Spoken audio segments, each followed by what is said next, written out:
Para darmos início à palestra magna Novas Políticas Nacionais de Saúde Mental, Álcool e Drogas, convidamos o Dr. Quirino Cordeiro Júnior, secretário Nacional de Cuidados e Prevenção a Drogas do Ministério da Cidadania, ex-coordenador de Saúde Mental, Álcool e Outras Drogas do Ministério da Saúde, membro do Conselho Nacional de Políticas sobre Drogas, CONAD, médico psiquiatra pela Universidade de São Paulo, USP, professor adjunto da Faculdade de Ciências Médicas da Santa Casa de São Paulo, professor afiliado da Universidade Federal de São Paulo, Unifesp, e doutor em psiquiatria.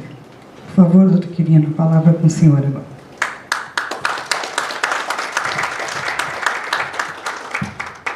Bem, mais uma vez, muito obrigado pelo convite, muito obrigado pela disponibilidade de todos os senhores estarmos aqui nesse momento para conversarmos sobre um tema de tamanha relevância, que é a organização de políticas públicas na área de saúde mental e de dependência química. E a minha ideia nesse momento é trazer para os senhores as mudanças que foram feitas recentemente, nesses últimos 4 anos, nessas duas políticas públicas, a saúde mental e dependência química. E o objetivo maior é mostrar para os senhores o esforço que temos feito para que essas mudanças todas sejam feitas levando em consideração questões científicas, evidências científicas.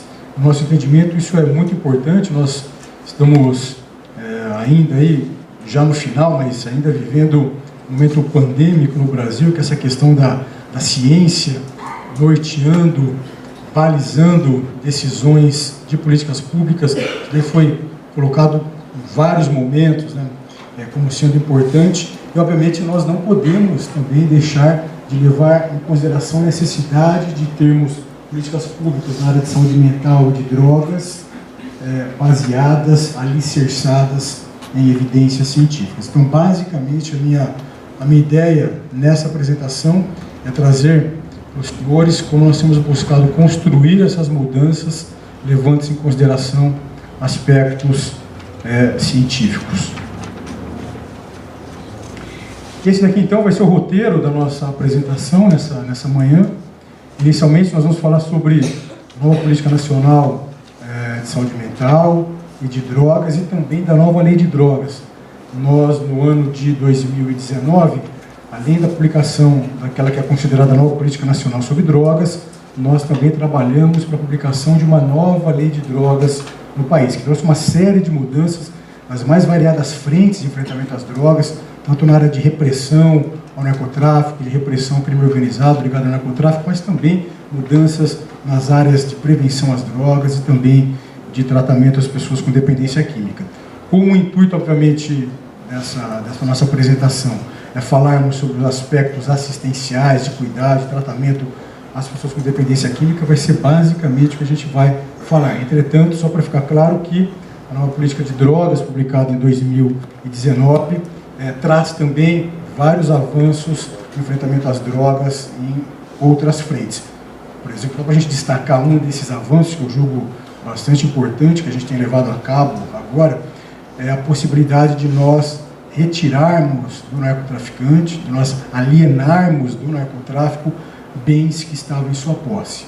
Nós conseguimos publicar uma lei no Brasil, a 13.886, que tem nos permitido retirar bens do narcotráfico ainda durante o curso do processo judicial. A gente não precisa mais esperar o trânsito em julgado do processo contra o narcotraficante. Isso tem permitido que a gente consiga leiloar esses bens apreendidos, transformar isso em recurso por meio de leilões e aplicar em políticas públicas de enfrentamento às drogas. Só para vocês terem uma ideia, nos últimos 3 anos nós conseguimos levantar mais de 600 milhões de reais. E esse recurso tem aumentado a cada ano, mostrando que essa é uma ação muito importante, porque, como tenho dito, a gente consegue matar 2 coelhos numa cajadada só. Ou seja, a gente consegue descapitalizar o narcotráfico, descapitalizar o crime organizado ligado ao narcotráfico, pegar esses recursos e aplicar em políticas públicas de enfrentamento às drogas. E mais recentemente a gente começou também a conseguir doar parte desses bens apreendidos do narcotráfico. A gente já doou centenas de veículos para entidades que trabalham na área de prevenção às drogas, recuperação de dependentes químicos, e mais recentemente ainda, a partir de dezembro do ano passado, a gente começou a conseguir doar imóveis apreendidos do narcotráfico. O primeiro imóvel que nós conseguimos doar, inclusive eu estive no evento de doação desse imóvel lá em Minas Gerais, em Belo Horizonte, foi uma mansão apreendida com narcotráfico na Lagoa da Pampulha. A gente conseguiu fazer a doação desse imóvel com uma entidade que trabalha na recuperação de dependentes químicos lá em Belo Horizonte. Então a gente tem trabalhado em várias ações, queria só destacar uma, né, só para a gente ter uma ideia dos avanços que a gente vem tendo.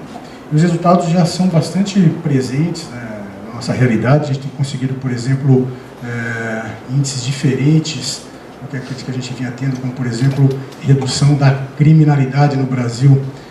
Só para a gente ter uma ideia, no ano de 2017, o Brasil fechou aquele ano com mais de 65 mil assassinatos. Mais de 65 mil pessoas foram assassinadas no Brasil, e parte considerável dos assassinatos ligados ao cenário das drogas.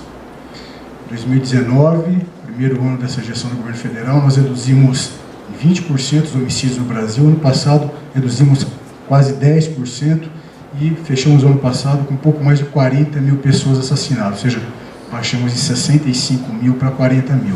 Temos reduzido também o número de acidentes automobilísticos, mortes no trânsito, enfim, os primeiros indicadores, né, dessas mudanças na política de drogas no Brasil já têm aparecido, que para a gente é bastante importante. Então, só para falar um pouquinho, né, alguns aspectos de outras áreas de enfrentamento às drogas que nós temos trabalhado no governo federal, mas, insisto, como a gente vai falar aqui mais especificamente na área de tratamento, então a gente vai focar nas mudanças nessa parte, nessa frente específica.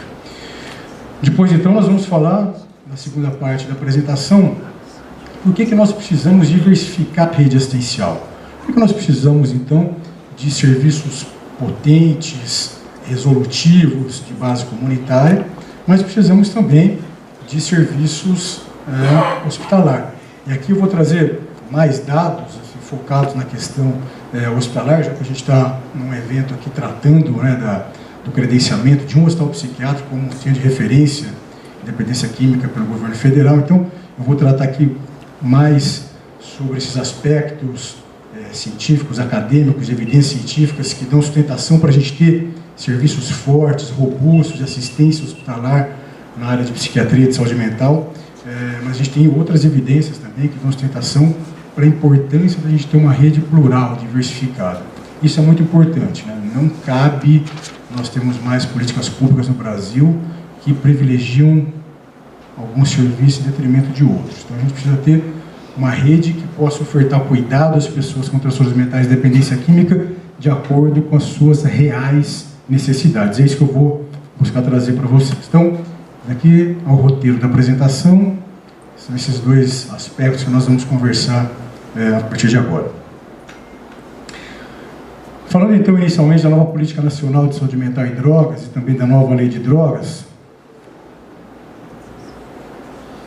primeiro é importante a gente conversar um pouco sobre o histórico, né, da Política Nacional de Saúde Mental no Brasil.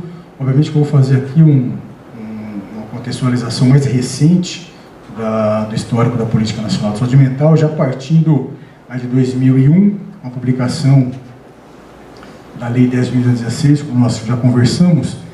E como eu havia dito para vocês, aqui no seu artigo 2º, no artigo 2º dessa lei, é que, no meu entendimento, está o aspecto central da lei, está a questão fulcral, está o espírito da lei. No seu parágrafo único do artigo 2º, diz que são direitos da pessoa portadora de transtorno mental ter acesso ao melhor tratamento do sistema de saúde consentâneo às suas necessidades, ou seja, de acordo com as suas necessidades. Isso é muito importante porque já nos coloca, então, a ideia de que se o indivíduo apresenta um quadro clínico que precisa de um tratamento de base comunitária, o serviço de saúde precisa ofertar esse cuidado para ele. Entretanto, se o indivíduo apresenta um quadro clínico grave, que se coloca em risco a integridade de outras pessoas, esse indivíduo precisa ser hospitalizado. E cabe ao sistema de saúde ofertar o tratamento de base hospitalar. No seu artigo 6º, então, da Lei 10.016, está aqui, então, a designação das 3 modalidades terapêuticas de internação voluntária, involuntária e compulsória. Isso aí só para trazer para a gente a informação, a constatação de que a Lei 10.016 foi uma lei muito importante, no ano passado completou então 20 anos, ela em nenhum momento desconsidera a necessidade de internação, em nenhum momento desconsidera que a gente precisa ofertar cuidado apropriado às pessoas com transtornos mentais de dependência química quando elas estão em situação de risco. Em nenhum momento, em nenhum outro artigo da lei diz que nós temos que fechar leitos, fechar hospitais, mas isso infelizmente acabou acontecendo. Uma interpretação de um grupo político que ficou muito tempo, enfim, conduzindo essa política de saúde mental, que reduziu a números bastante preocupantes leitos no Brasil, a gente vai falar sobre isso mais para frente, e que colocou a nossa população em situação de desassistência.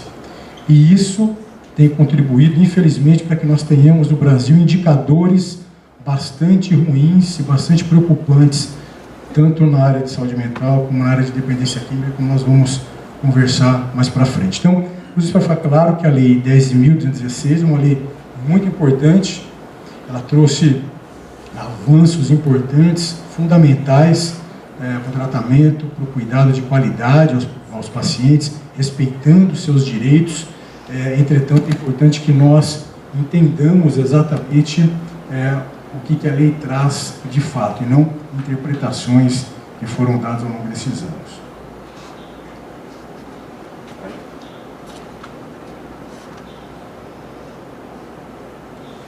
Aqui, então, só para a gente ter uma ideia, né, em 2011 foi publicada uma portaria do Ministério da Saúde, portaria 3088, que instituiu a Rede de Atenção Psicossocial, a RAPS, no âmbito do Sistema Único de Saúde. Essa portaria foi importante porque ela traz a ideia, então ela traz a concepção de que nós tenhamos uma rede assistencial ampla e diversificada para dar cuidado de acordo com as distintas necessidades dos pacientes. Isso foi um avanço muito importante.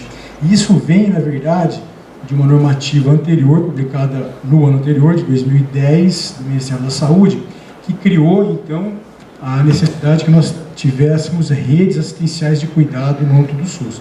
Então, hoje a gente tem várias redes. A gente tem a rede de urgência e emergência, a gente tem a rede Cegonha, que trata de mulheres gestantes, a gente tem a rede Viver Sem Limite, que trata de pessoas com deficiência física, a gente tem a rede de atenção psicossocial, a RAPS. A concepção, muito importante. Entretanto, quando foi executada, em especial a concepção da rede de atenção psicossocial da RAPS, a gente tem aqui alguns problemas. Aqui são os serviços que compõem a RAPS, quando a sua instituição, da sua criação, lá em 2011, a gente já tem 11 anos que isso aconteceu, e essa portaria do Ministério da Saúde, a 3088, ela colocava então como serviço que compõe a RAPS, os CAPs, suas diversas modalidades, muito importante, residências terapêuticas, serviços residenciais terapêuticos, SRTs, e que quando eu vim aqui, a doutora Maria Luísa, aqui em Maringá, eu tive a oportunidade de conhecer, né, os CAPs, eu fui visitar as residências terapêuticas, enfim, visitei vários serviços, que são serviços importantes, as unidades de acolhimento, lei de saúde mental hospital geral, atenção básica, urgência e emergência, comunidades terapêuticas. A gente está sentindo falta de algumas coisas aqui, né? Hospital psiquiátrico, não fazia parte da rede, hospital dia, não fazia parte da rede, ambulatório de saúde mental, não fazia parte da rede, e esses serviços começaram a ser fechados sistematicamente no Brasil, né? Primeiro eles não tinham financiamento apropriado, e depois eles começaram a ser sistematicamente fechados. Como eles não compunham a rede, então em tese não fazia sentido a sua existência. Quando a gente fala da questão dos serviços psiquiátricos, né, era uma coisa que era muito forte, né, essa luta pelo fechamento dos hospitais. A gente viu que as coisas chegaram assim, no limite da irracionalidade, né, quando a gente vê, por exemplo, o fechamento de ambulatórios. Né? Se você fala, não, a gente tem que fechar, agora a gente só quer atendimento de base comunitária, aí você fecha ambulatório. E fecha ambulatório por conta de uma ideia, né, que não faz muito sentido, de que o ambulatório seria um lugar onde prevaleceria ou existiria só o atendimento médico, né, seria um serviço de natureza médica e que, na verdade, não trataria as pessoas de maneira apropriada, iria só medicalizar as pessoas. Inclusive, até um termo enfim, que traz um preconceito grande ao tratamento psiquiátrico, né? Que as pessoas seriam apenas medicalizadas e que não seriam tratadas de maneira apropriada. Qualquer um que trabalha num ambulatório minimamente razoável sabe que isso não é verdade. Né? Um ambulatório de saúde mental conta com psiquiatra, psicólogo, assistente social, terapeuta ocupacional, enfim, todos os profissionais. Mas a marca ideológica, o peso ideológico era tão forte que mesmo questões mais razoáveis, questões óbvias eram colocadas de lado. Então, ambulatórios, por exemplo, tão importantes para o atendimento de base comunitária, foram fechados no Brasil.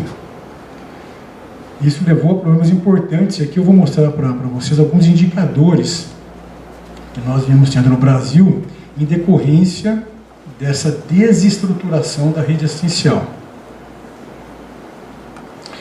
Aqui são alguns deles, eu vou começar a apresentar então para os senhores, falando desse primeiro, aumento da mortalidade relacionada à presença de transtornos mentais no Brasil. Esse artigo, inclusive, eu sou um dos autores desse artigo, juntamente com um colega que hoje é o coordenador de saúde mental do Ministério da Saúde, o colega Rafael Bernardon. Nós publicamos esse artigo já faz aí bastante tempo, tem quase uns 10 anos, mostrando que nós vimos no Brasil aumento da mortalidade e da morbidade de pessoas com transtornos mentais. Por quê? Porque elas não vinham recebendo tratamento apropriado, essas pessoas, então, acabavam ficando quase que a sua própria sorte, e isso impactava na sua saúde física, inclusive aumentando a chance dessas pessoas morrerem. Então, esse é um indicador bastante grave que a gente vinha tendo no Brasil. Apesar disso, a gente continuava na mesma batida, na mesma ladainha. Esse segundo item importante, né, altas taxas de moradores de rua com transtornos mentais graves, dependência química, é interessante, né, porque o primeiro trabalho publicado no Brasil com metodologia mais robusta, cientificamente mais forte, mais contundente, foi um trabalho publicado no ano de 1999, ou seja, já tem aí 23 anos. Tudo isso para dizer para a gente que as informações, enfim, as dicas de que o caminho que a gente estava percorrendo não era dos mais apropriados, já faz tempo que essas dicas, as informações vinham sendo dadas, né? É que a gente fechava os olhos para isso. Mas esse trabalho é um trabalho importante, realizado pelo professor Uriel Heckert, professor da Universidade Federal de Juiz de Fora, e fez esse trabalho mostrando a alta prevalência de pessoas com transtornos mentais e dependência química entre as pessoas em situação de rua, né, Juiz de Fora, e com o fechamento de serviços especializados, como os serviços psiquiátricos, a população começou a aumentar em Juiz de Fora, né? E, ou seja, mostrando que é isso, quando a gente fecha um hospital, a gente pode não perceber diretamente o que está acontecendo, mas as consequências aparecem. Uma delas, aumento de pessoas em situação de rua. E a gente vai conversar um pouquinho mais detalhadamente sobre isso mais para frente. Alto consumo de cocaína e crack, a gente começou a ter um aumento do consumo de drogas no Brasil. O Brasil, o maior mercado consumidor de crack do mundo. O Brasil consome mais de 20% de todo o crack consumido no mundo. Isso aqui é um relatório da UNODC, Escritório das Nações Unidas sobre Drogas e Crimes, 2016. O Brasil, segundo o maior mercado consumidor de cocaína do mundo, a gente vem tendo aumento de uso de álcool no Brasil de maneira importante, ou seja, o cenário do uso de drogas no Brasil é um cenário bastante difícil, com aumento importante do consumo. Aqui, só para quem tiver algum interesse, dar uma olhada melhor, isso aqui é um observatório do crack da Confederação Nacional de Municípios, a CNM, quem quiser depois dar uma circulada nesse observatório. É interessante porque esse observatório é mantido pelos próprios prefeitos. As próprias prefeituras mantêm, né, obviamente, a CNM e mantém esse observatório. É interessante porque a CNM tinha feito um levantamento naquela época, 2016, 2017, cerca de 97% dos municípios brasileiros relatavam problemas importantes com o crack. Expansão das cracolândias, as cenas abertas e uso de drogas. Aqui é um trabalho importante, um editorial publicado na revista Addiction, uma das principais revistas na área de dependência química do mundo, publicado por um grupo brasileiro, o professor Ronaldo Laranjeira, colega da Unifesp, e importante, né, mostrando como que a desassistência, as pessoas com transtornos mentais e dependência química vem contribuindo para a expansão das cenas abertas de drogas no país.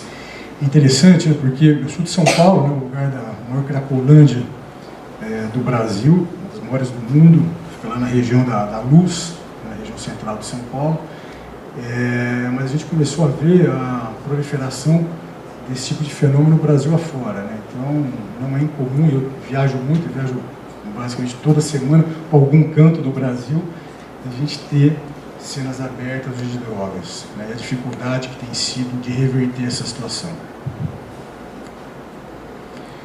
Esse aqui é um trabalho publicado pela Secretaria Estadual de Desenvolvimento Social, lá de São Paulo, publicado em 2017, mostrando que de 2016 para 2017 houve um aumento da população da Cracolândia em 160%. Isso daí vem sendo uma tônica, né, de aumento da Cracolândia. A Cracolândia chegou em São Paulo a ter quase 3 mil pessoas vivendo lá na região. Agora, não sei se vocês estão acompanhando, né, na Prefeitura de São Paulo, a gente está em um trabalho específico, em conjunto com São Paulo, a gente tem conseguido reduzir a Cracolândia. Agora, aquela região ali da Luz, do fluxo, não existe mais, teve uma migração para uma praça aí perto, a Praça Princesa Isabel, e agora ontem também iniciou uma nova ação. A gente não pode, né, isso é uma outra coisa que é interessante, a gente não pode acostumar com situações como essa, assim, né, com a indigência humana, né, porque é interessante, né, porque sobre um argumento que no primeiro momento pode ser bastante interessante, soar bem, né, assim, aos nossos ouvidos e ao nosso coração, que fala, não, a gente precisa respeitar aquelas pessoas, o direito delas de viverem na rua usando drogas, tá? A gente não pode ter uma intervenção contra a vontade dela, e aí a gente deixa populações inteiras vivendo na indigência. Eu de verdade, eu consigo imaginar poucas situações que violam tanto o direito das pessoas, tanto o direito humano, como uma pessoa viver na rua. Ainda mais viver na rua porque ela está doente. Isso aqui é pior, né? Se fosse uma decisão realmente autônoma, a gente até poderia conversar, mas o camarada que está psicótico, que está dependente químico, assim, no último grau, esse cara está vivendo na rua e a gente achar que ele está lá porque ele está exercendo uma vontade, exercendo o seu livre-arbítrio, que a gente precisa respeitar essa situação, mas é uma coisa que é inimaginável. E a gente vem, né, ultimamente se acostumando com essas retóricas de defesa de direito, mas que não defende direito de ninguém. Esses caras estão lá reféns do seu vício, eles estão lá sendo explorados pelo narcotráfico, estão sendo submetidos a todo tipo de desgraça humana que a gente possa imaginar. Então, isso é uma questão que a gente vinha se deparando nos últimos tempos no Brasil. Esse aqui é um trabalho realizado pela Unifesp, publicado em fevereiro de 2020, interessante porque só aquela Cracolândia da região central de São Paulo, ela arrecada para o crime organizado mais de 10 milhões de reais em venda de drogas por mês. Por ano, cerca de 120 milhões de reais. Então, quando a gente vê uma situação desse tipo, né, e falar que não, a gente não pode intervir nessas cenas abertas de uso, que a gente tem que respeitar isso ou aquilo, basicamente o que a gente está fazendo é deixando dependentes químicos escravos do narcotráfico. É isso. Aumento dos afastamentos da Previdência Social, né, devido ao uso de drogas ilícitas. Esse aqui é um dado interessante. Aqui em azul a gente vê no afastamento do trabalho, por conta da dependência do álcool, que vem se mantendo mais ou menos estável ao longo dos anos. Quando a gente olha o número do afastamento do trabalho por uso de drogas ilícitas, isso estourou. Em 2006 para 2007, ultrapassou, né, o uso do álcool, e hoje a gente tem uma situação muito grave de pessoas que se tornam dependentes químicos, não recebem o tratamento apropriado, essas pessoas então ficam vulneráveis à sua própria sorte, não conseguem mais trabalhar e vão para a Previdência Social. Isso é importante, a situação, porque esse tipo de situação atinge diretamente a pessoa com dependência química, mas atinge diretamente a sua família e atinge diretamente a sociedade. Quando a gente pega situações como essa, no final das contas, quem paga tudo isso somos nós. Então, quando a gente pensa na questão da dependência química, a gente não está pensando na questão de saúde ou de uma questão ligada só ao livre-arbítrio de quem quer ou não usar droga. A gente está lidando com situações que impactam de maneira muito grave, muito importante, de um jeito muito potente toda a sociedade. Com o aumento de pessoas em situação de rua, aumento de afastamento do trabalho, aumento de violência urbana, aumento de acidente automobilístico. Então, o problema das drogas não se restringe só a uma questão de discutir, olha, eu quero fumar maconha ou não, eu tenho direito de usar droga ou não. Porque quando a gente fala de uso de droga, a gente fala de uma questão que impacta de maneira muito forte toda a sociedade. Grande prevalência de doentes mentais graves em presídios no Brasil. Isso aqui é uma outra coisa importante e tem uma relação muito forte, muito potente com redução de leitos psiquiátricos. É interessante esse trabalho, um trabalho publicado pelo grupo da Universidade Federal de São Paulo, do Unifesp, em parceria com a Universidade Federal do Rio Grande do Sul, o grupo do professor Sérgio Andreoli, do nosso finado professor Taborda, lá do Federal do Rio Grande do Sul. Esse trabalho foi publicado na PLOS ONE, mostrando altas prevalências de pessoas com transtornos mentais graves nos presídios. Esse foi um trabalho realizado em São Paulo, mas mostra um pouco a realidade de como está a situação dos presídios do Brasil afora. Eu sou psiquiatra, como foi anunciado aqui, mas como não foi anunciado, eu sou psiquiatra forense, de formação. Eu trabalhei durante muitos anos no Sistema Prisional de São Paulo. E é interessante porque no Sistema Prisional de São Paulo nós temos alas inteiras em presídios de São Paulo, como se fossem grandes hospitais psiquiátricos, mas sem ser. Né? Então, a gente tem presídios, por exemplo, em São Paulo, tem o que é chamado Cadeião de Pinheiros, vocês já ouviram falar, que é o Centro de Detenção Provisória, o CDP de Pinheiros. Tem alas só com indivíduos psicóticos, transtornos do humor grave, com transtorno afetivo bipolar, deficiência mental. Por quê? Porque entraram em conflito com a lei, porque não receberam o tratamento apropriado. Ao invés, por exemplo, deles receberem o tratamento no ambiente protegido, de internação, quando eles estão com um quadro clínico mais graves, eles ficam à sua própria sorte, entram em conflito com a lei e acabam sendo presos. E no cárcere não recebe o tratamento apropriado, até porque o cárcere não é o lugar apropriado para ninguém receber tratamento apropriado. Eu, inclusive, em São Paulo, participei de um projeto, uma parceria com o Tribunal de Justiça de São Paulo, a Santa Casa de São Paulo, a Secretaria de Saúde de São Paulo. Nós fizemos um programa, nós fazíamos perícias desses indivíduos. Inclusive, nós ganhamos, na época, um prêmio do STF, mas como o STF não era como é hoje, né? Era um STF diferente. A gente ganhou um prêmio do STF, na época, de proteção, de garantia de direitos humanos e tal. A gente buscava, por meio desse projeto, identificar essas pessoas e colocá-las em tratamento. Mas o fato é esse: quando a gente não dá um tratamento apropriado para alguém, isso daí não acontece de maneira impune. Ou esse cara vai para a rua, ou esse cara não consegue mais trabalhar, ou esse camarada vai preso. Essa é a realidade que a gente enfrenta. Nada na vida acontece de maneira impune, tudo tem consequência. E a consequência que a gente vinha tendo no Brasil era bastante grave. E esse é um trabalho importante, realizado também pelo mesmo grupo, com pessoas com dependência química, mostrando também alta prevalência de pessoas com dependência química no sistema prisional. Isso não porque a nossa lei de droga atual ou antiga pune com prisão pessoas que apresentam dependência química e que são flagrados, por exemplo, com drogas para o uso próprio.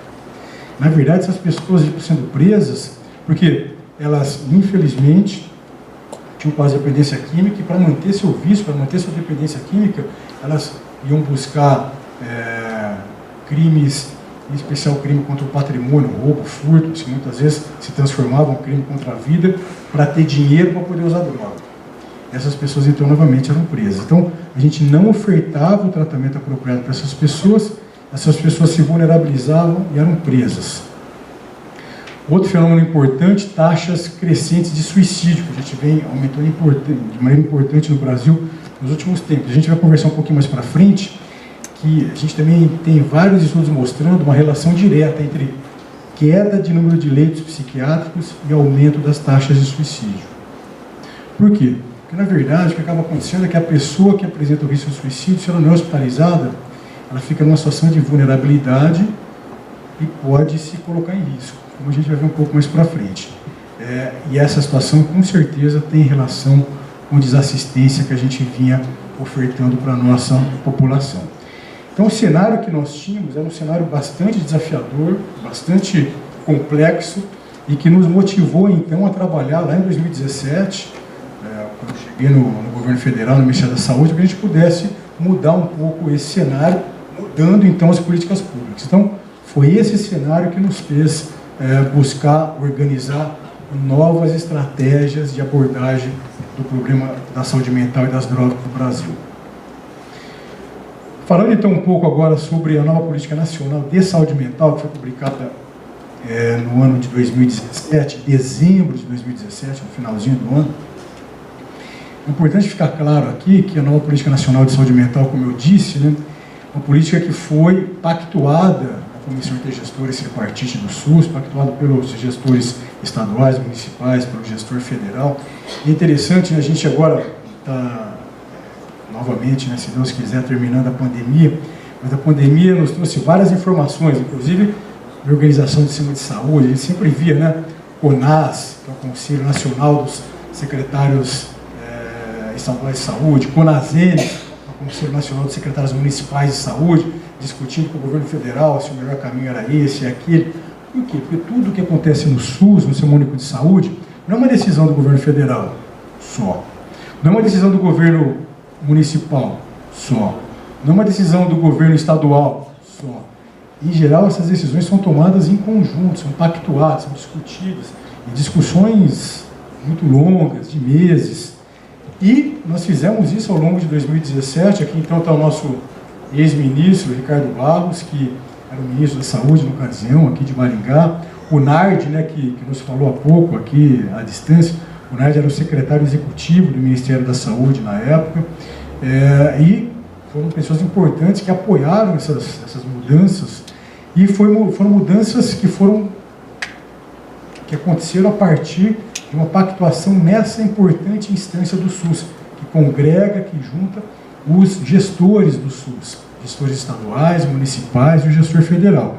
E essa pactuação, então, que foi feita lá, mudando aspectos importantes da política de saúde mental no Brasil, essa pactuação foi publicada por meio de uma resolução da CIT, resolução número 32. Quem tiver interesse depois, dá uma olhada, resolução CIT 32, publicada no dia 14 de dezembro de 2017. E foi importante porque foi uma pactuação que nós fizemos na ocasião. Essa daqui é a resolução CIT 32, então, 14 de dezembro de 2017, que traz, então, essas novas diretrizes para o fortalecimento da rede de atenção psicossocial da RAF, o fortalecimento da assistência na área de saúde mental no Brasil. Então, para ficar claro aqui, a mudança na Política Nacional de Saúde Mental foi realizada a partir de uma pactuação dentro da Comissão Intergestores Tripartite do SUS, que reúne os gestores estaduais, municipais e o gestor federal, e publicado em 14 de dezembro de 2017, por meio da resolução do CIT 32.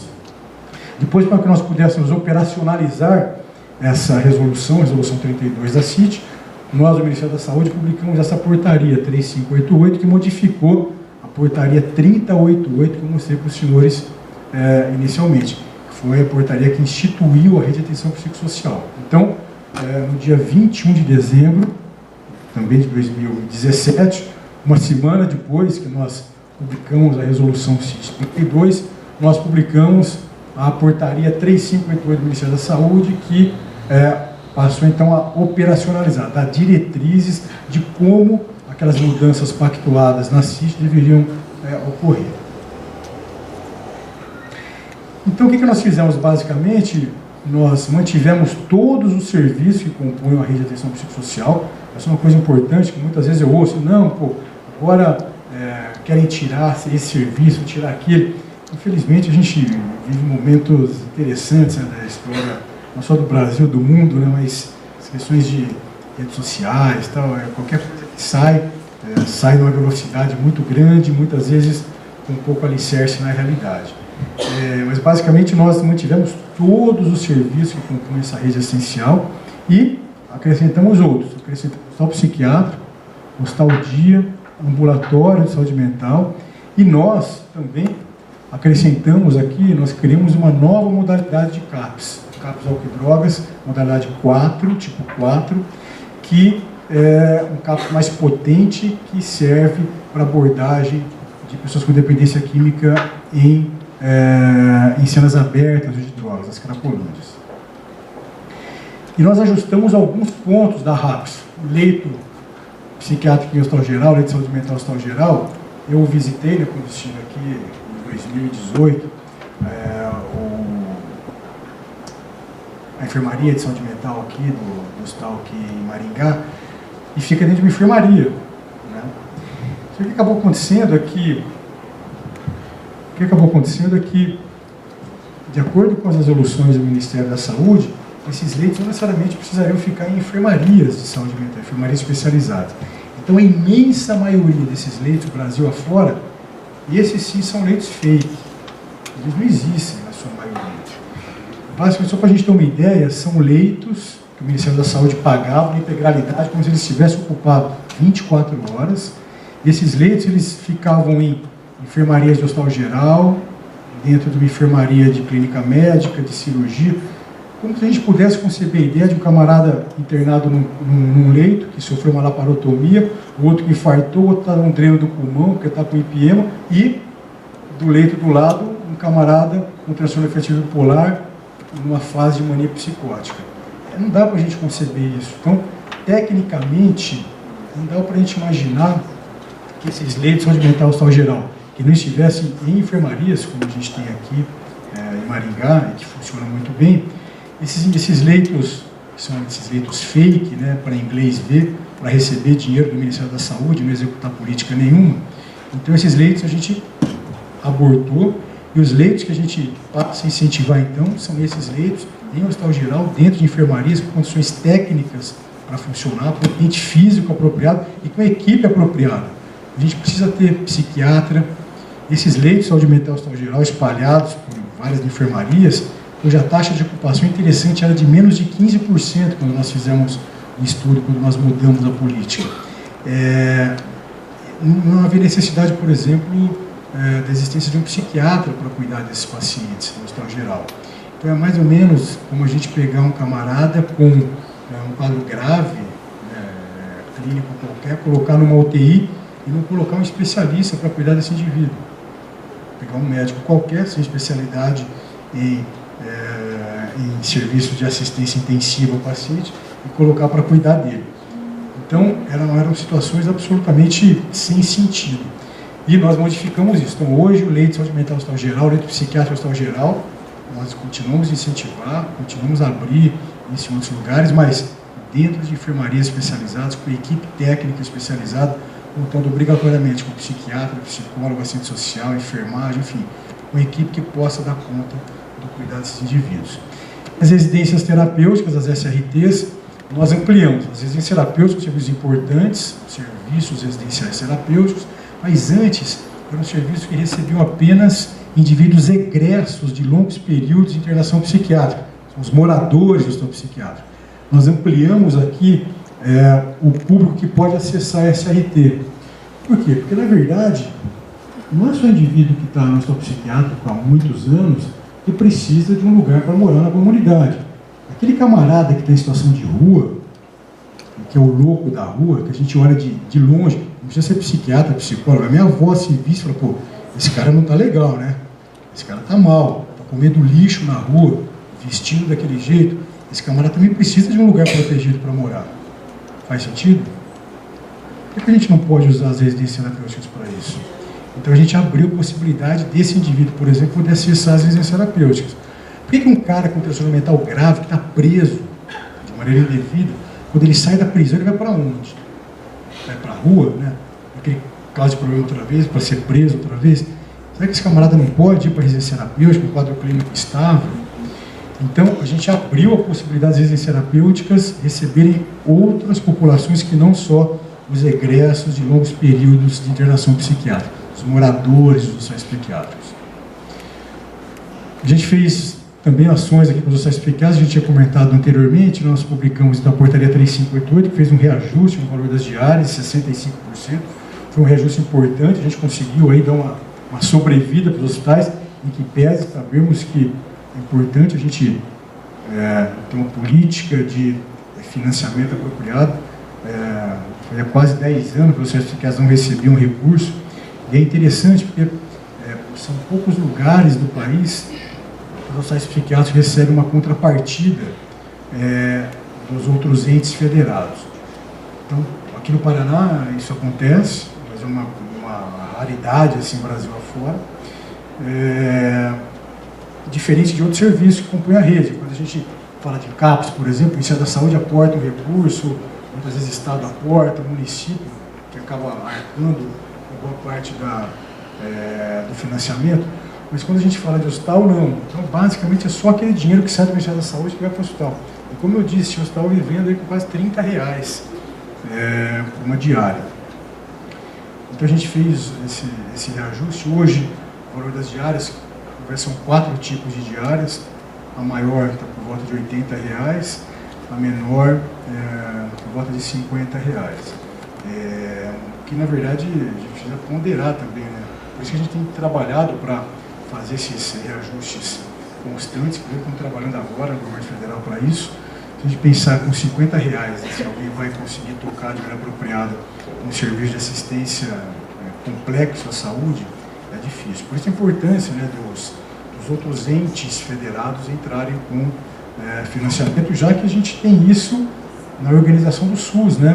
O financiamento do SUS ele precisa ser necessariamente tripartite, mas muitas vezes não é o que acontece, mas pelo contrário, muitas vezes o dinheiro chega do federal e chega no município e não vai para a instituição. É interessante, isso não acontece só com o hospital psiquiátrico, né? Eu lembro quando eu estava no Ministério da Saúde, conversava com o pessoal ali que trabalhava na área de repasse de recursos, o pessoal brincava, falou, a única coisa que a gente sabe de verdade aqui no Ministério da Saúde é que quantidade de dinheiro que sai de um determinado serviço. Agora, quanto que chega, a gente não sabe muito bem, porque a gente tem uma série de obstáculos, enfim, que acabam causando problemas, muitas vezes, para que o pouco dinheiro que o Ministério da Saúde libera chegue de fato para o serviço. A gente tem acompanhado isso, né, mas esse tem sido um problema também, não só na área de saúde mental, não só na psiquiatria, mas em outras áreas também. Para ambulatório, saúde mental, a gente colocou uma linha de financiamento para esse serviço, né? Novamente, atenção básica é importante, CAPES é importante, entretanto, a gente precisa ter serviços que deem conta de um tratamento especializado e que consiga fazer esse tratamento ofertando cuidado com uma quantidade maior de pessoas. Os CAPs são importantes, mas quando eles foram concebidos, e assim que eles precisam funcionar, na verdade, eles foram concebidos para tratar pacientes mais graves, com quadros clínicos mais complexos, e esses pacientes demandam de um cuidado maior, não é fácil você conseguir dar conta de um volume grande de pacientes, porque senão também não é CAPS, virou um ambulatório. O CAPS é para atender pacientes com transtornos mentais graves, crônicos, persistentes, debilitantes, e que precisam de um plano terapêutico cuidadoso, esse indivíduo precisa ser reabilitado para o seu convívio social, e que muitas vezes impossibilita, dificulta que a gente consiga atender grandes volumes de pacientes. E como a prevalência de transtornos mentais da população e dependência química é muito grande, a gente precisa ter serviços que deem conta de atender num volume grande, obviamente com qualidade. Esse é o grande desafio que a gente tem no sistema público de saúde, né? Qualidade versus quantidade, mas a gente precisa cada vez mais tentar atender mais gente.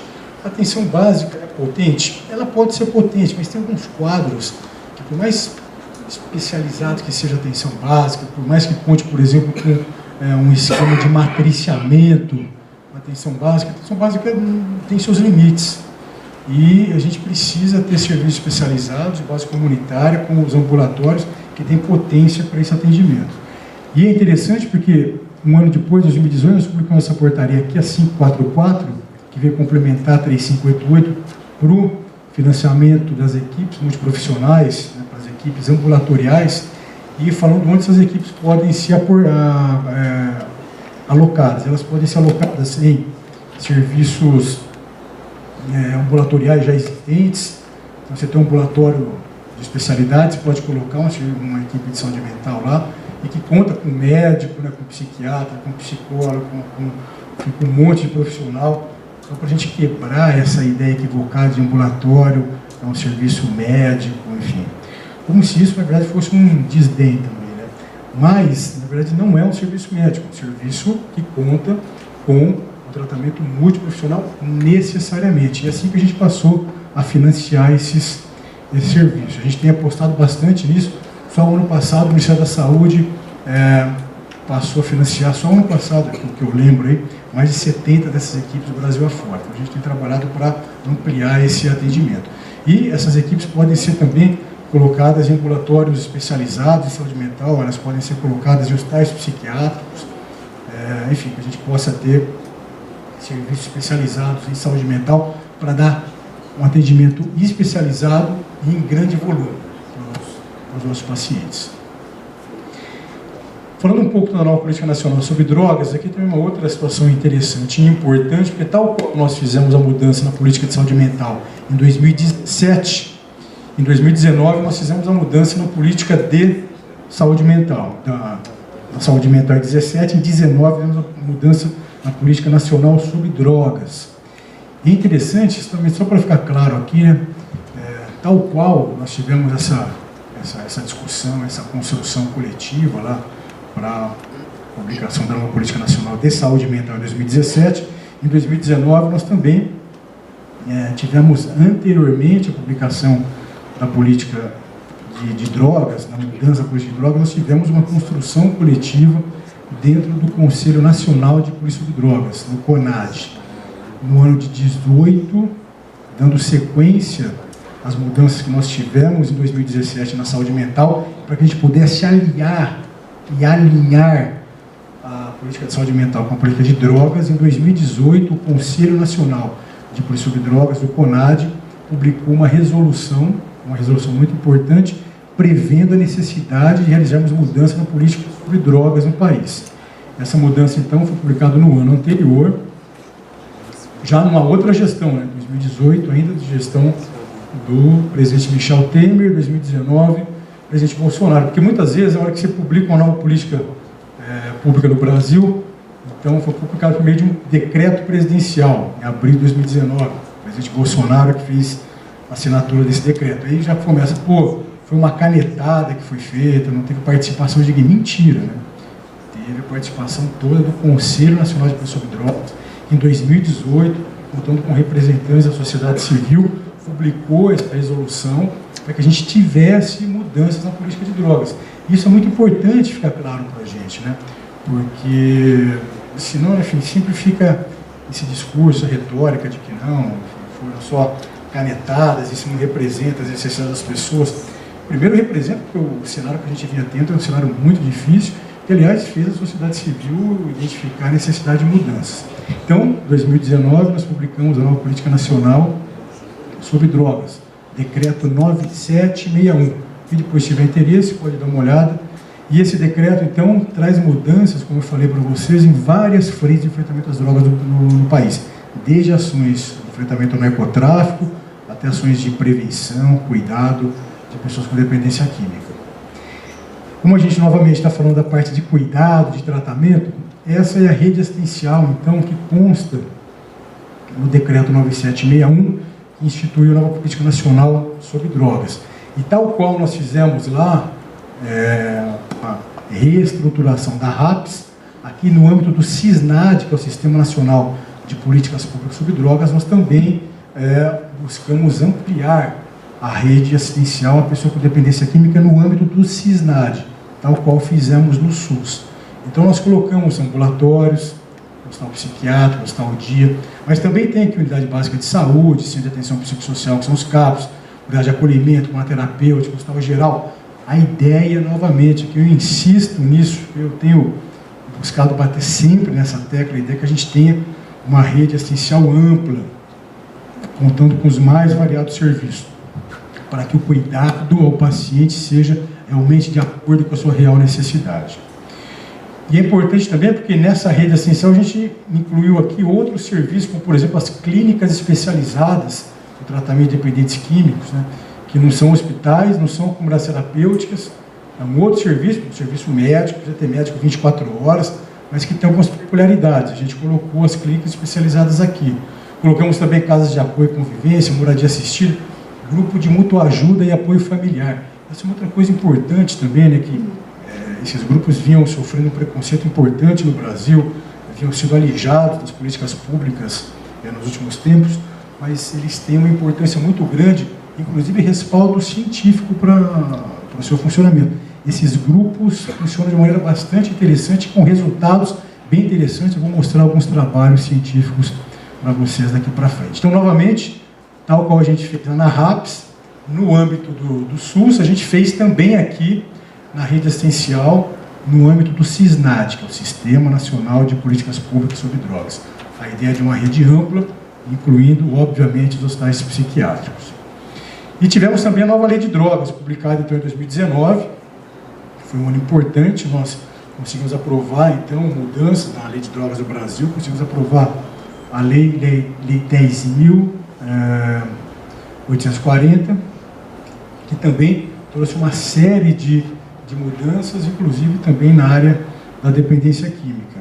Também com a necessidade, nós temos uma rede ampla aqui, a lei 13.840, e nós tivemos uma série de mudanças. Na parte assistencial, queria destacar algumas delas. Novamente, o tratamento de base comunitária é aquele que deve, enfim, receber um cuidado maior para a sua organização. O indivíduo precisa começar seu tratamento de base comunitária preferencialmente, desde que, obviamente, ele não tenha nenhum quadro clínico mais grave.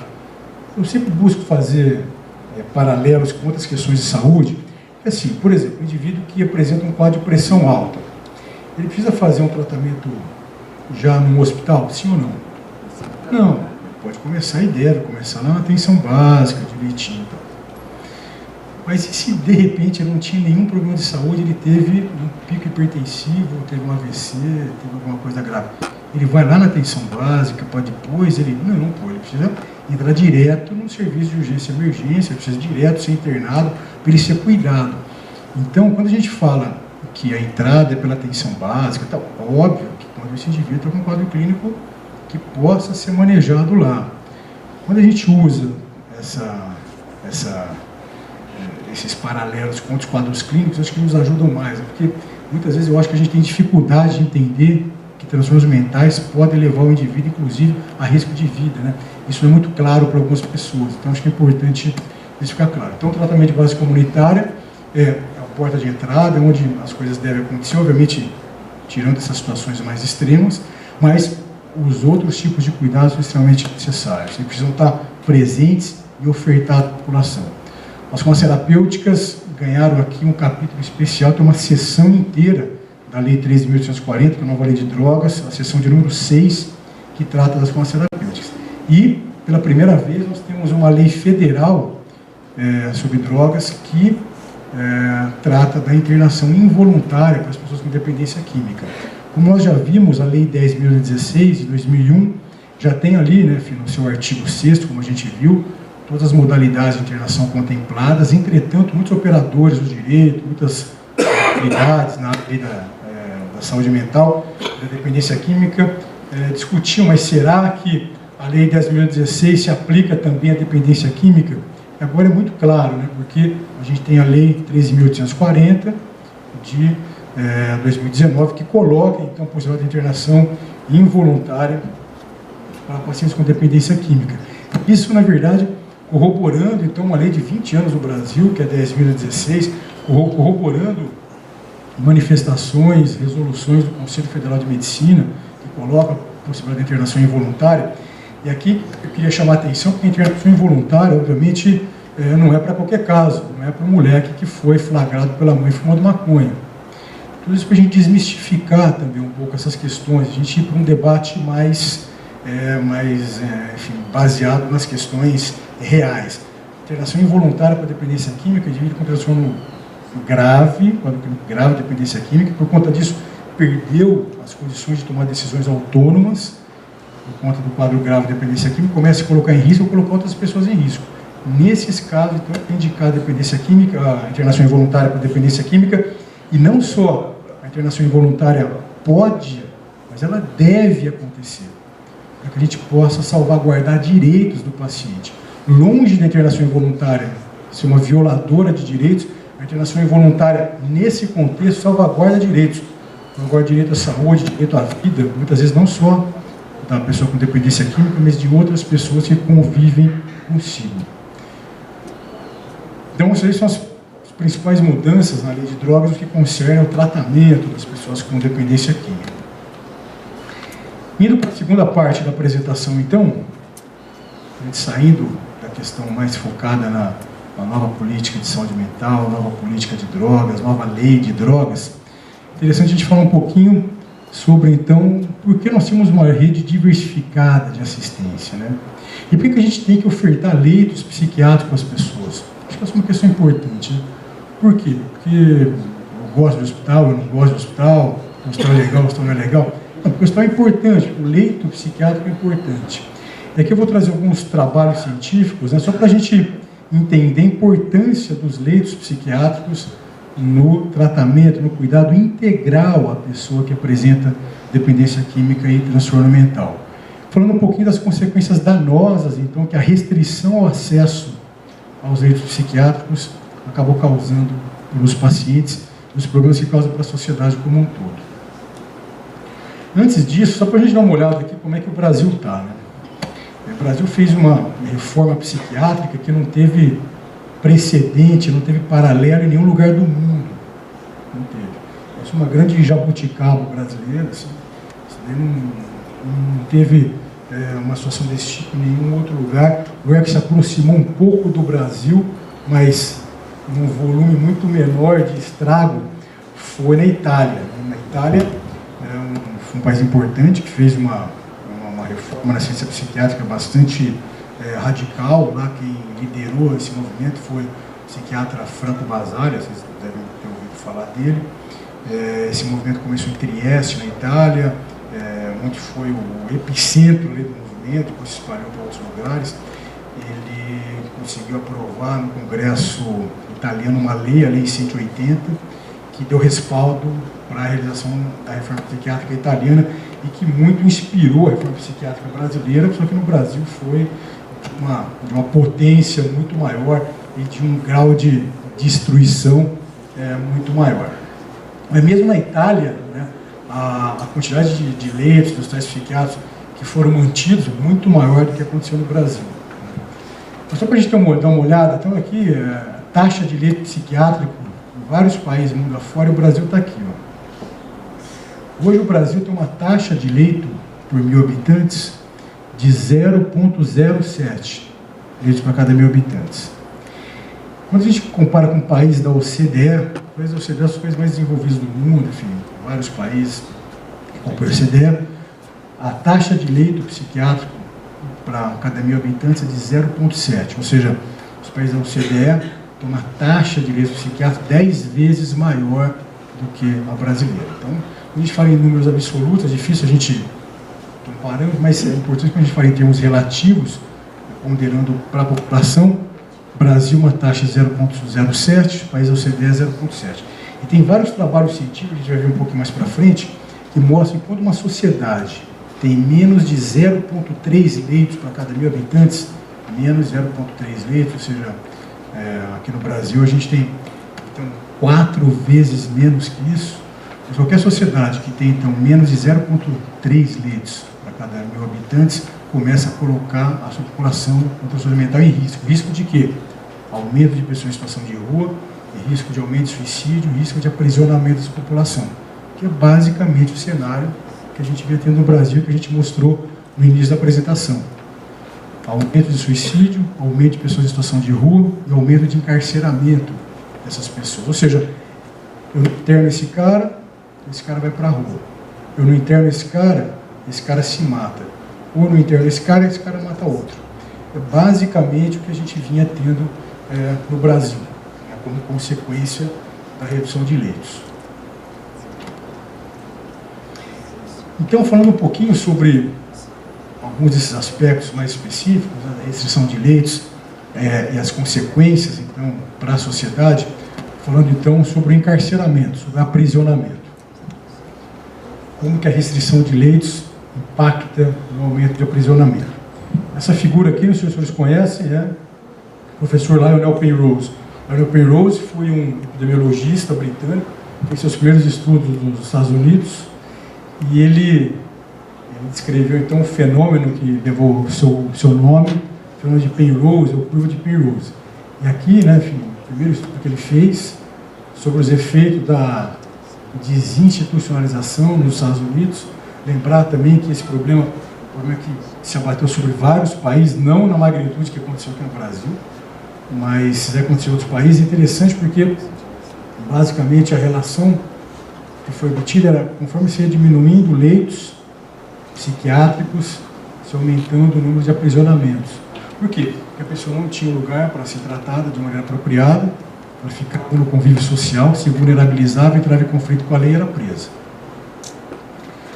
Aqui, enfim, só para mostrar que esse fenômeno depois ele foi estudado, né, em vários artigos, inclusive com metodologias distintas, realizado em países distintos, e esse fenômeno ele tem se mantido presente, né, enfim, em vários lugares. Esse fenômeno tem sido presente com a utilização de diferentes métodos de estudo. Aqui esse trabalho é um trabalho interessante e importante, foi publicado no JAMA Psychiatry, uma das revistas mais importantes, revista da Associação Médica Americana.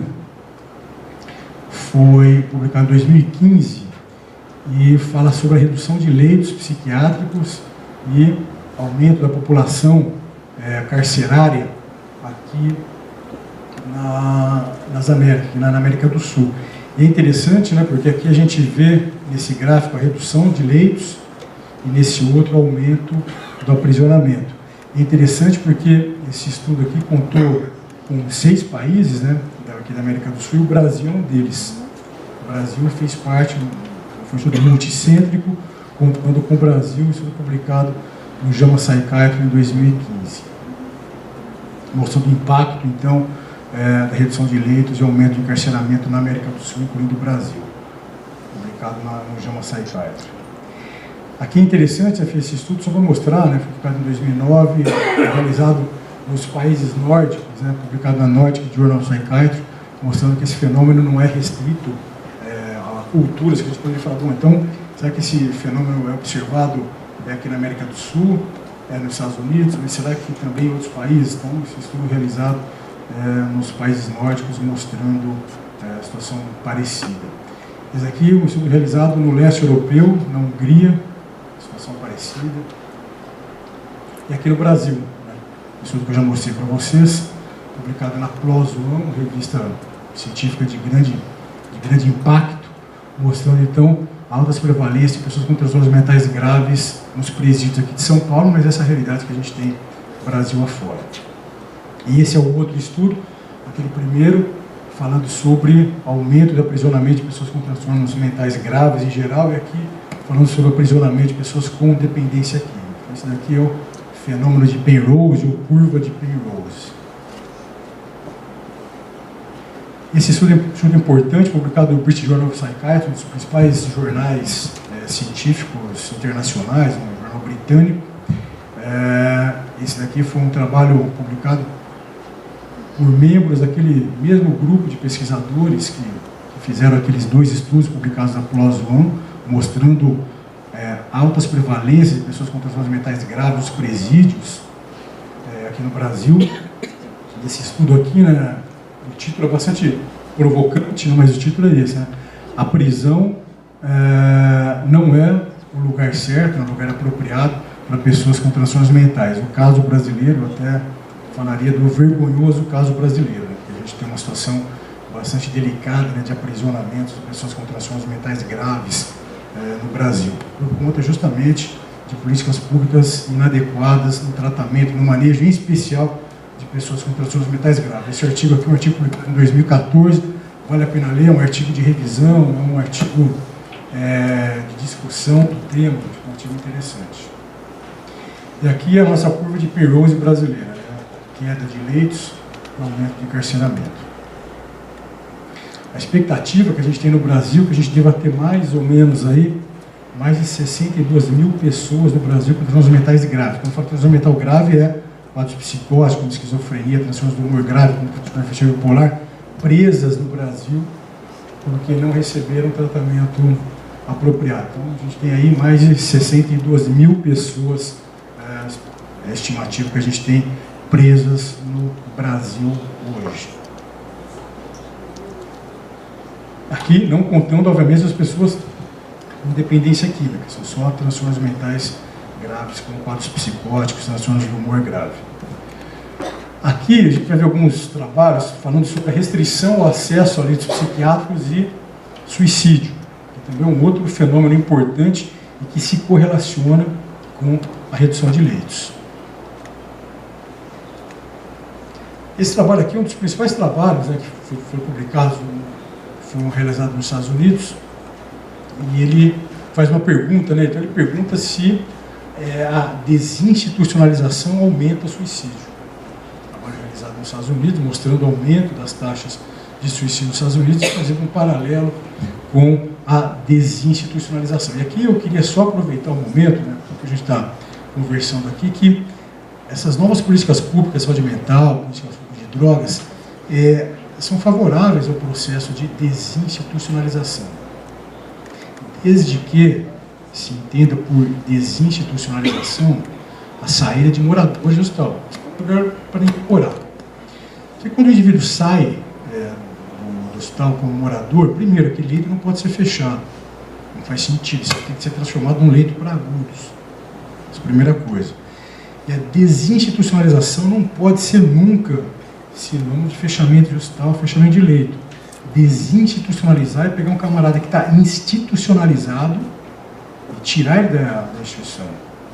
Quando o camarada está internado no hospital, ele não está institucionalizado. Ele tem um quadro clínico agudo e está fazendo seu tratamento. A mesma coisa o indivíduo que tem uma pneumonia. Se ele está internado, ele não está institucionalizado, ele está fazendo tratamento.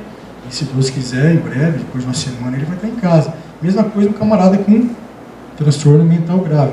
É interessante, eu não trouxe esse dado aqui, mas quem tiver interesse pode dar uma olhada. É só colocar no PubMed ali, o nome do professor Ronaldo Laranjeira, ele publicou um artigo agora, se eu não me engano, foi na Revista Brasileira de Psiquiatria, sobre as internações involuntárias em São Paulo. É interessante, vocês têm uma ideia mais ou menos de quanto tempo demora uma internação involuntária em São Paulo? Vocês podem dar uma olhada no artigo, foi bom eu até lembrar desse artigo, vou colocar na minha próxima apresentação. Mas quem quiser pode olhar no PubMed. Vocês têm uma ideia quanto tempo demora uma internação? Não estou falando de uma voluntária, não, involuntária. O indivíduo foi lá, contra a sua vontade, foi internado com tratamento do seu quadro psiquiátrico agudo, que ele estava em risco, estava colocando as pessoas em risco. Quanto tempo demora uma internação involuntária em São Paulo, na média? 2 semanas. Tudo isso para dizer que não faz mais sentido sobre essa retórica furada, tal de que o cara vai para o hospital para ficar lá, preso, contra a vontade, pro resto da vida. Essa foi uma realidade muito dura que se abateu sobre muitos serviços do Brasil afora. Entretanto, não é isso que se preconiza hoje, e não é isso a realidade que acontece hoje. As internações, elas são internações curtas, como acontece em outras áreas da medicina, para estabilizar aquele quadro agudo e fazer com que o camarada volte para o tratamento de base comunitária, que ele volte para a sua família, mas volte bem, não tendo matado ninguém, não tendo se matado, indo para a rua, não sendo preso. Então, só para a gente entender um pouco esse cenário. Então, desinstitucionalização é importante, desde que isso não signifique fechamento de leito, fechamento de hospital, porque é importante a gente discutir um pouco esses conceitos, senão a gente mistura tudo e continua causando problema para os nossos pacientes. Esse aqui é um estudo importante, foi publicado na Molecular Psychiatry, um dos principais jornais da área da saúde mental, psiquiatria do mundo.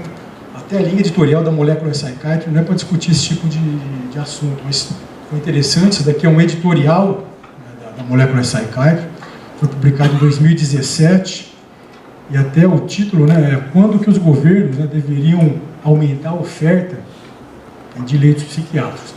E aí falam, esse artigo fala sobre a questão do suicídio e traz uma série de exemplos, de cases, né, de casos aí no mundo afora. Esse aqui é um interessante, eu resolvi trazer porque ele tem esse gráfico aqui e ajuda a gente a enxergar melhor esse cenário. Esse aqui é um lugar, uma província no sul da Austrália, e que vinha tendo queda do número de leitos psiquiátricos, aqui em azul, e em vermelho começou concomitante ter um aumento das taxas de suicídio. As autoridades sanitárias locais perceberam isso, voltaram a aumentar o número de leitos e com consequente queda das taxas de suicídio. Esse aqui é um artigo publicado no JAMA Psychiatry também, realizado nos Estados Unidos, então o aumento, né, das taxas de suicídio nos Estados Unidos e o crítico declínio dos leitos psiquiátricos. E aqui à esquerda a gente vê redução dos leitos psiquiátricos e à direita aumento das taxas de suicídio. Aqui um estudo importante nos Estados Unidos, realizado no período de 16 anos, isso começou em 98, acabou em 2014. Teve um espaço amostral gigantesco, realizado essa coorte aí durante muitos anos nos Estados Unidos, mostrando essa relação entre queda de leitos psiquiátricos e aumento do suicídio nos Estados Unidos. Esse aqui também é um artigo importante, né, publicado na Frontiers in Psychiatry, também falando e discutindo sobre o impacto da redução dos leitos psiquiátricos nas taxas de suicídio. Tudo isso para mostrar que os dados, né, de literatura são bastante robustos, né, tratando desse fenômeno. E para falar que isso daí tem acontecido mundo afora, né, essa discussão e esse alerta da comunidade científica internacional. Então, aqui um artigo publicado no Lancet, uma das maiores revistas científicas do mundo, esse aqui é o Lancet Psychiatry, discutindo também, né, sobre o aumento do suicídio e oferta de direitos psiquiátricos na Inglaterra, um artigo publicado lá em 2016.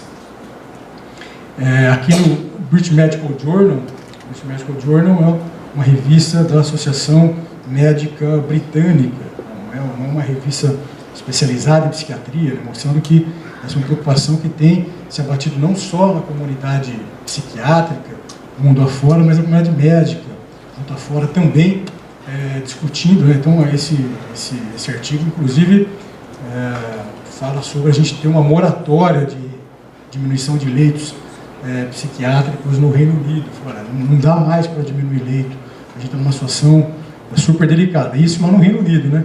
Imagina aqui no Brasil que a gente tem 0,07 e tem gente ainda querendo diminuir leito psiquiátrico no Brasil. É quase irracional isso. Aqui também, enfim, uma discussão também que continuou lá no British Medical Journal, vários artigos publicados. E esse aqui é um artigo recente, publicado em 2020, bastante interessante, publicado no European Journal of Public Health. E traz o caso da Itália, né? Falei lá da Itália, do Franco Basaglia, e é interessante porque esse artigo aqui fala o impacto da Lei 180 na Itália, né? A lei da reforma psiquiátrica italiana, no aumento dos suicídios na Itália. É interessante porque de todos os países, a gente teve reforma psiquiátrica, reforma da assistência psiquiátrica, do modelo assistencial. A Itália foi um lugar que teve, né, um avanço maior, fechamento de leito, não tão brutal como aconteceu no Brasil. Os impactos lá também são perceptíveis, aumento da taxa de suicídio. E aqui no Brasil, a nossa situação, queda de leitos e aumento de suicídio. É óbvio que a gente precisa entender o suicídio como um fenômeno bastante amplo, multicausal, uma série de fatores de risco, uma série de fatores de proteção. Entretanto, não dá para a gente sair dessa discussão sem considerar a diminuição de leitos psiquiátricos como um fator importante de risco para suicídio, quando a gente vê estudos de base populacional.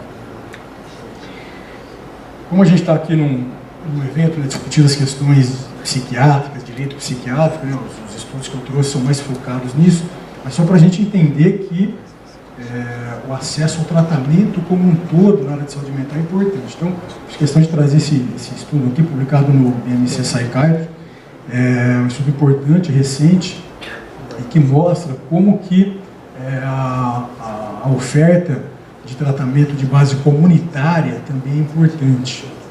Então, para a gente entender novamente que a gente precisa ter uma rede assistencial ampla, diversificada. E como os ambulatórios de saúde mental são importantes, a gente precisa de serviços que deem conta da grande demanda, do grande volume de demanda para tratamento de base comunitária que a gente tem. E é interessante, né, porque esse artigo aqui fala bastante sobre hiatos assistenciais que a gente tem para o tratamento de base comunitária. Focando muito aqui em casos de depressão, né, que a gente tem dificuldade de tratar todo mundo que tem depressão, um transtorno mental bastante prevalente. E a depressão é considerada como sendo um transtorno mental comum. Comum no sentido de ser bastante prevalente na população.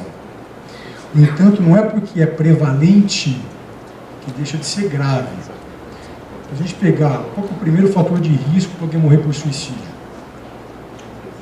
Qual é o maior fator de risco para alguém morrer por suicídio?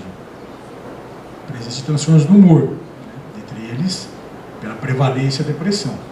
Então, a depressão é o maior fator de risco que tem para alguém morrer por suicídio. Se a gente não trata de maneira apropriada esse camarada que está com depressão, a gente aumenta a chance desse cara morrer por suicídio. Então, precisa ofertar tratamento. Será que um cara com depressão, uma depressão mais leve, de mais fácil controle, ele precisa ou deve ser manejado no CAPS? Será que ele tem que ir lá 3 vezes por semana, participar de oficina, de caixinha, não sei o que e tal? Não. Esse camarada deve ser tratado no serviço básico comunitário, talvez na atenção básica, se for um caso um pouco mais grave, no serviço especializado, por exemplo, no ambulatório de saúde mental. Tudo isso para a gente entender que a oferta de serviços precisa ser ampla e abarcar todas as necessidades das pessoas. E a gente sair dessa ideia de que, porque o transtorno mental é mais comum, mais prevalente na população, ok, parece que ele é de menor importância. Não é. Aqui para lembrar, falando um pouco de suicídio, só para também ficar no radar de vocês, em 2019, foi publicada a Lei 13.819, o projeto de lei do nosso ex-ministro Osmar Terra, quando era deputado, e aí depois ele apresentou esse projeto de lei, era o PLC 37, de 2017, e se transformou na Lei 13.819, e que instituiu no Brasil, pela primeira vez, foi uma iniciativa inédita essa, Política Nacional de Prevenção à Automutilação e ao Suicídio. Essa é uma questão importante para a gente, né, que trabalha na área de saúde mental, porque a gente tem uma política nacional hoje de prevenção ao suicídio e automutilação, e que tem uma série de questões, dentre elas, o fortalecimento de redes de cuidado a pessoas com transtornos mentais. O maior fator de risco para morrer por suicídio é a crise de transtorno mental. Primeiro, transtornos do humor, depois dependência química, depois quadros psicóticos. Então, se a gente quer tratar de maneira adequada, em situação de saúde pública, pessoas com dependência química, a gente precisa necessariamente ter ações focadas na prevenção do suicídio, por exemplo. Então, aqui também só para ficar no nosso radar isso, da importância de nós manejarmos de maneira apropriada pessoas com transtornos mentais graves, menos graves, mais prevalentes, menos prevalentes na população, sempre levando em consideração o risco de suicídio. Aqui, restrição ao acesso a leitos psiquiátricos para a população de rua. Essa é uma outra questão importante. Esse trabalho aqui é aquele que eu mostrei para vocês, publicado pelo professor Uriel Reckert, lá em 99, mais de 20 anos já, mostrando a alta prevalência de pessoas com transtornos mentais graves, dependência química nas ruas, por conta de oferta inapropriada de cuidado, de tratamento. Esse aqui também é aquele outro artigo dos colegas da UFESP, falando sobre cenas abertas de uso de drogas e oferta inapropriada de cuidado para as pessoas, engrossando, então, o número de pessoas nessa situação no Brasil.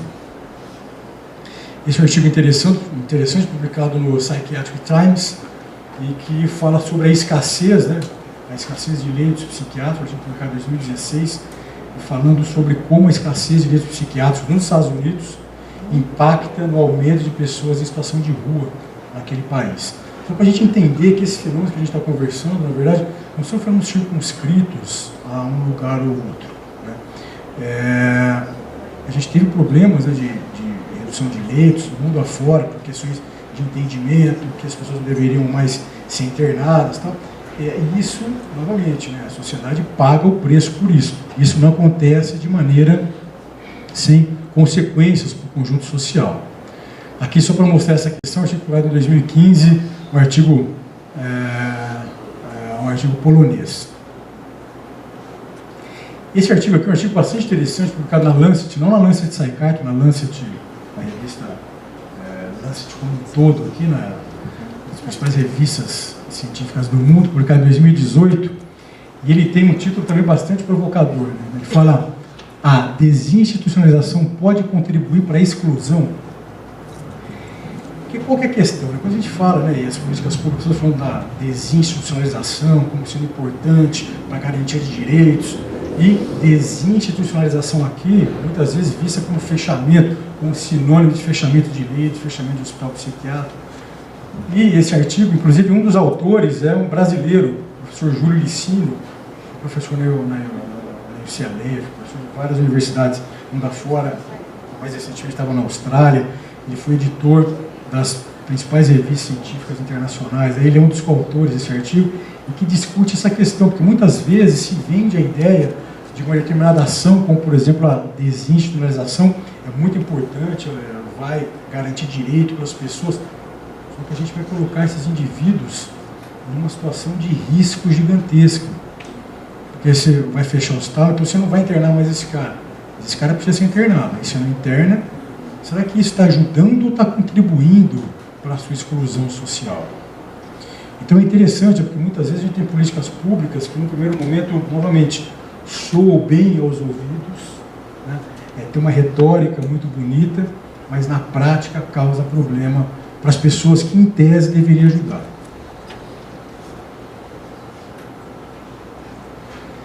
Esse aqui eu estou trazendo, né? Essa pesquisa foi publicada pelo Datafolha. Sempre que a gente pesquisa Datafolha, a gente fica meio com medo, né? Mas essa pesquisa até é interessante. Ela foi publicada logo que a gente publicou a nova lei de drogas no Brasil, 13.840, e os pesquisadores do Datafolha perguntaram à população, né? Imagino até que essa pesquisa foi feita para dar umas pancadas, né, na gente, assim, por conta da internação involuntária. Mas foi interessante porque perguntou à população brasileira: o que vocês acham da internação involuntária para os dependentes químicos? Essa era a pergunta.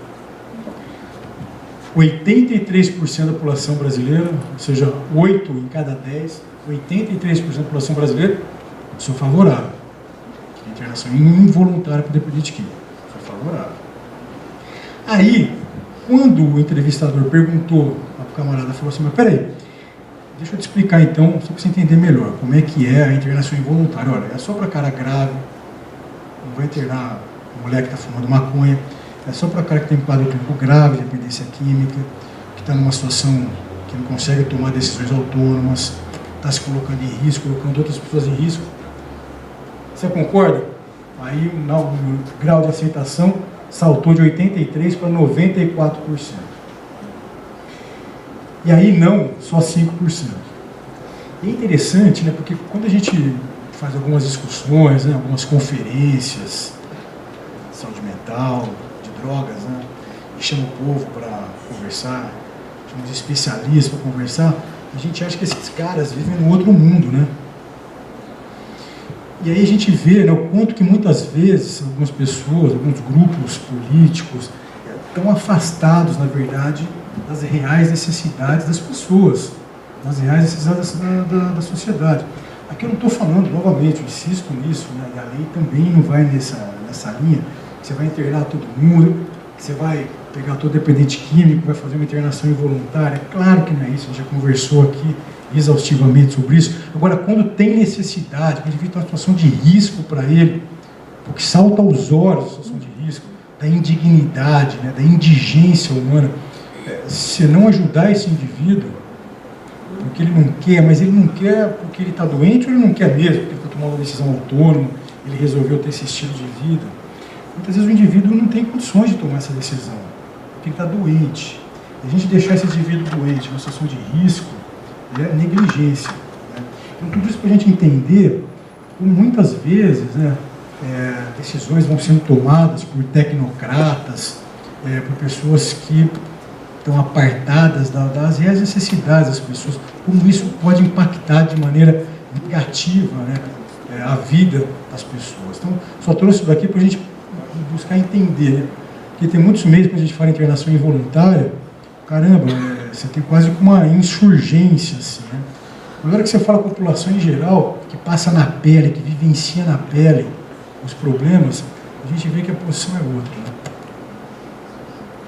Quando a gente fala em internação involuntária, é interessante porque esse daqui, não sei se vocês conhecem, mas existe, né, nos Estados Unidos Nos Estados Unidos tem vários institutos nacionais que tratam das mais diferentes políticas públicas, né? E tem Instituto Nacional sobre Abuso de Drogas, que é o NIDA, o National Institute on Drug Abuse. O National Institute on Drug Abuse, que é o NIDA, que é um órgão do governo americano, ele tem publicado, né, sistematicamente aí um guideline de princípios para o tratamento de dependentes químicos. Então, são vários princípios, e tem um desses princípios, que é o 11º princípio do NIDA. Todos eles, obviamente, são princípios baseados em evidências científicas. E o NIDA tem o seu 11º princípio, que o tratamento não precisa ser voluntário para ser efetivo. Novamente, a ideia é que não é internar todo mundo contra a vontade. Mas, só para ficar em mente, porque também a gente ouve em vários lugares, né? Não adianta você fazer uma intervenção contra a vontade do indivíduo, porque não vai adiantar. Isso não vai adiantar, é bobagem, só adianta se o indivíduo quiser. Se o indivíduo quiser, adianta, mas pode não adiantar também. Se o indivíduo não quiser, adianta, pode adiantar, mas pode não adiantar também. Mas, na verdade, tudo isso para dizer que a intervenção involuntária no tratamento do dependente químico é efetiva. Novamente, a gente não vai fazer a intervenção involuntária em todas as situações, mas só para a gente entender que existe literatura científica, existe robustez para a gente fazer internações e intervenções involuntárias para pessoas que apresentam quadros clínicos graves e que não tem mais condições de tomar conta de si mesmo. Ou a gente intervém contra a vontade daquele indivíduo, ou a gente deixa esse indivíduo em uma situação de vulnerabilidade tamanha que ele vai ser preso, que ele vai se matar, que ele vai matar alguém, que ele não vai conseguir mais trabalhar, que ele vai morar na rua, que ninguém mais vai ter condições de cuidar dele. Então, tudo isso para a gente entender que há necessidade de se ter abordagens mais amplas e levar em consideração as reais necessidades das pessoas. Daí a gente poder ter serviços que abarcam todas essas necessidades. E nesse contexto, então, a gente tem trabalhado também, né, para a regulamentação das clínicas especializadas no Brasil. Então, a gente tem, de um lado, hospitais psiquiátricos, que fazem internações, as 3 modalidades, voluntária, involuntária, compulsória.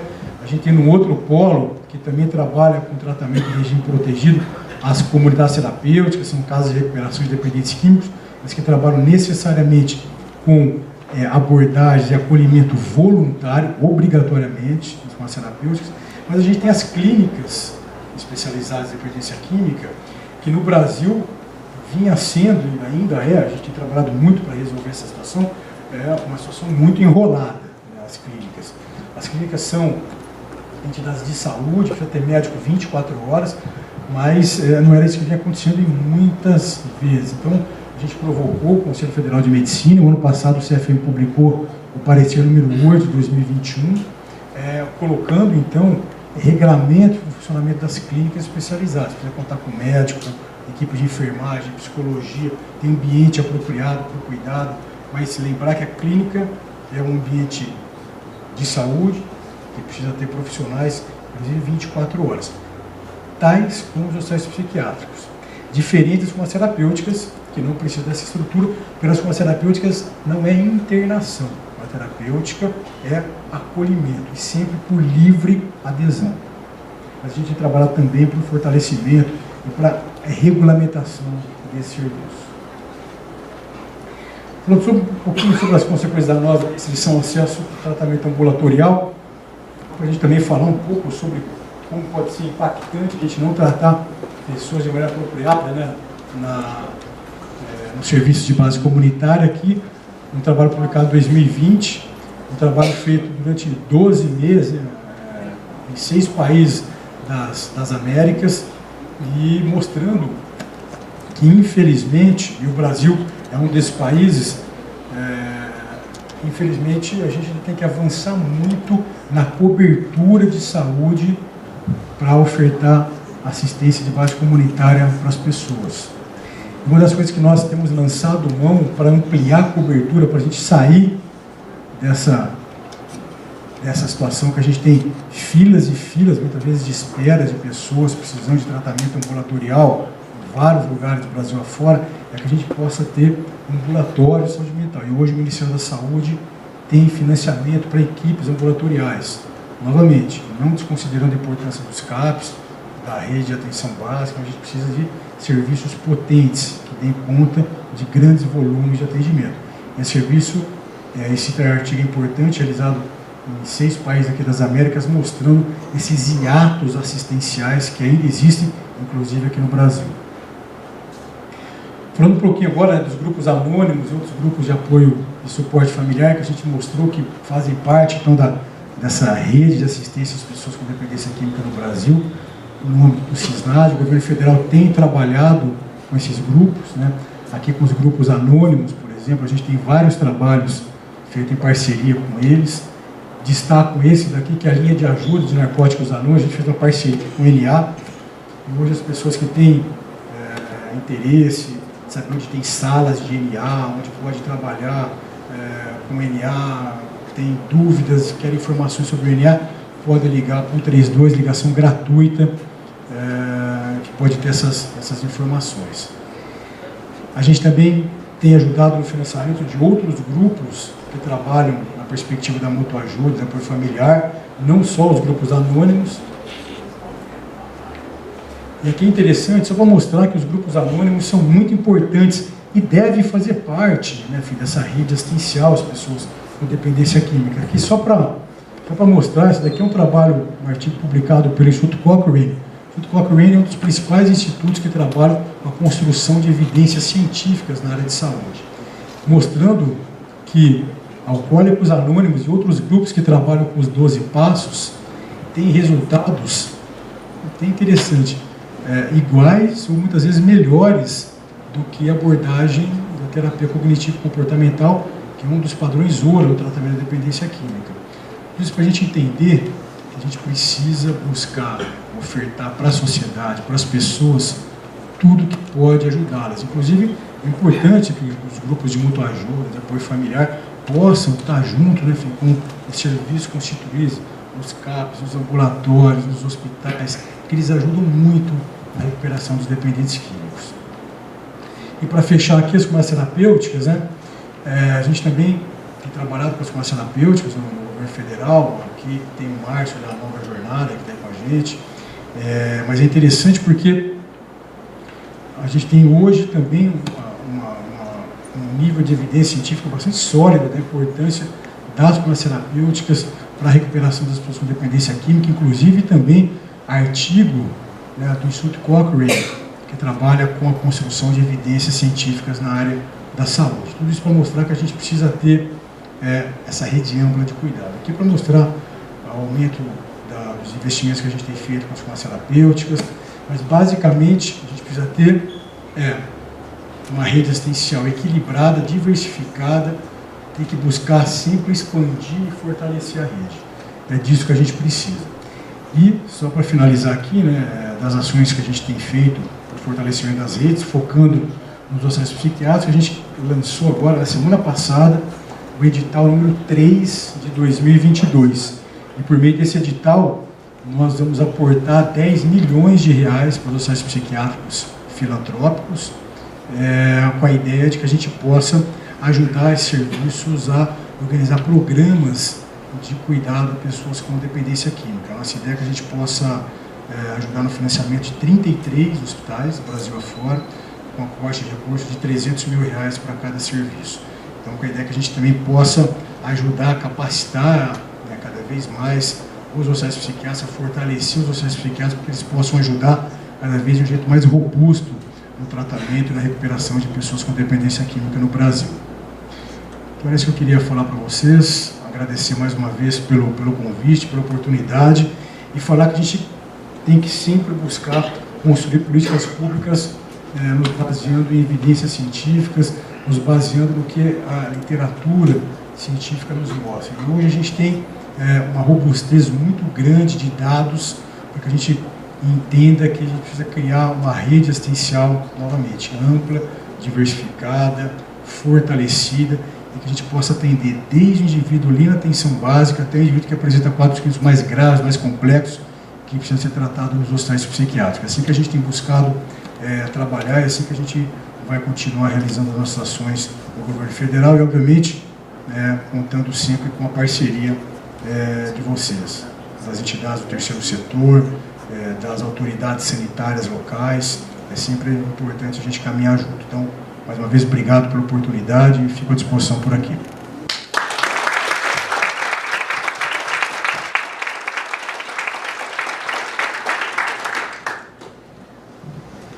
Queremos agradecer a presença de todos e, sobretudo, ao nosso palestrante e desejar um bom programa para nossa residência em psiquiatria e realmente agradecer que as políticas públicas sejam implementadas e os vieses ideológicos não impeçam o cuidado ao paciente, que é tão necessário, sobretudo aos pacientes graves, e permitam que não haja desassistência ao nível que existe. Então, realmente, se a gente comparar o Brasil em termos de leitos, acho que da América do Sul, mesmo, 0,7 leitos, 0,7, né? Por 1.000 habitantes, preconizava a OMS um leito por 1.000 habitantes, um leito psiquiátrico para 1.000 habitantes. Então, a gente vê quão grave está o panorama da assistência. Queremos realmente agradecer ao Dr. Quirino pelo trabalho que ele vem desenvolvendo nesses 6 anos em Brasília. Realmente, como disse o Dr. Júlio, em prol dos pacientes psiquiátricos, que são os que não têm voz, são os invisíveis, né? Realmente. Então, eu queria agradecer a todos pela presença e gostaria de saber se alguém tem alguma pergunta para o Dr. Quirino, por favor. E já estamos no horário, né? Mas a Carolina aqui quer, por favor. Quirino, na verdade eu queria só te dizer assim, alguns não me conhecem, meu nome é Carolina Nicolau, eu sou psiquiatra, meu pai era psiquiatra e meu avô era psiquiatra. Então eu cresci dentro, né, da saúde mental e participei vendo todo o sofrimento. Todo mundo sabe que meu pai, assim como a Maria Emília, é uma guerreira dentro da saúde mental, dentro da psiquiatria, dentro do tratamento, né, de qualidade para assistência psiquiátrica. E eu assisti todo o desmanche de perto, né, da psiquiatria, da saúde mental, dos hospitais. E o que a Maria Emília falou, né, que a ideologia de muitos, né, não tomem de novo a força, porque eu acho que o importante que o Quirino nos trouxe aqui, principalmente que eu vi, meu pai trouxe um sopro muito grande de esperança, de fortalecimento de quem realmente acredita na causa. Porque o meu pai, ele sempre falava assim, nós estamos sendo estrangulados, não sei se nós sobreviveremos, mas quem sobreviver verá os louros. E ele nunca está falando disso financeiramente. Todo mundo que conhece ele sabe, né? Então, assim, eu agradeço muito, Quirino, porque você trouxe muito esse sopro de esperança, esse sopro de fortalecimento da saúde mental, que nem a Maria Emília falou, para os pacientes, mas para quem está na luta da saúde mental. Então, a gente agradece de coração, né? A gente não sabe nem como agradecer você, porque uma pessoa que está dentro da psiquiatria, está fazendo dessa luta, né, algo científico e muito bonito, muito desmistificando a saúde mental e educando, né, o que é cada processo desse que você vem trazendo. Então, obrigada.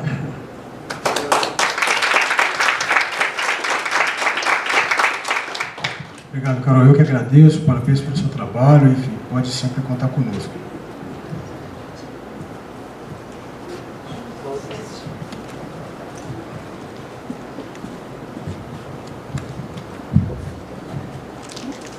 Oi, Quirino, bom dia, obrigado pela palestra, quero parabenizá-lo por ela.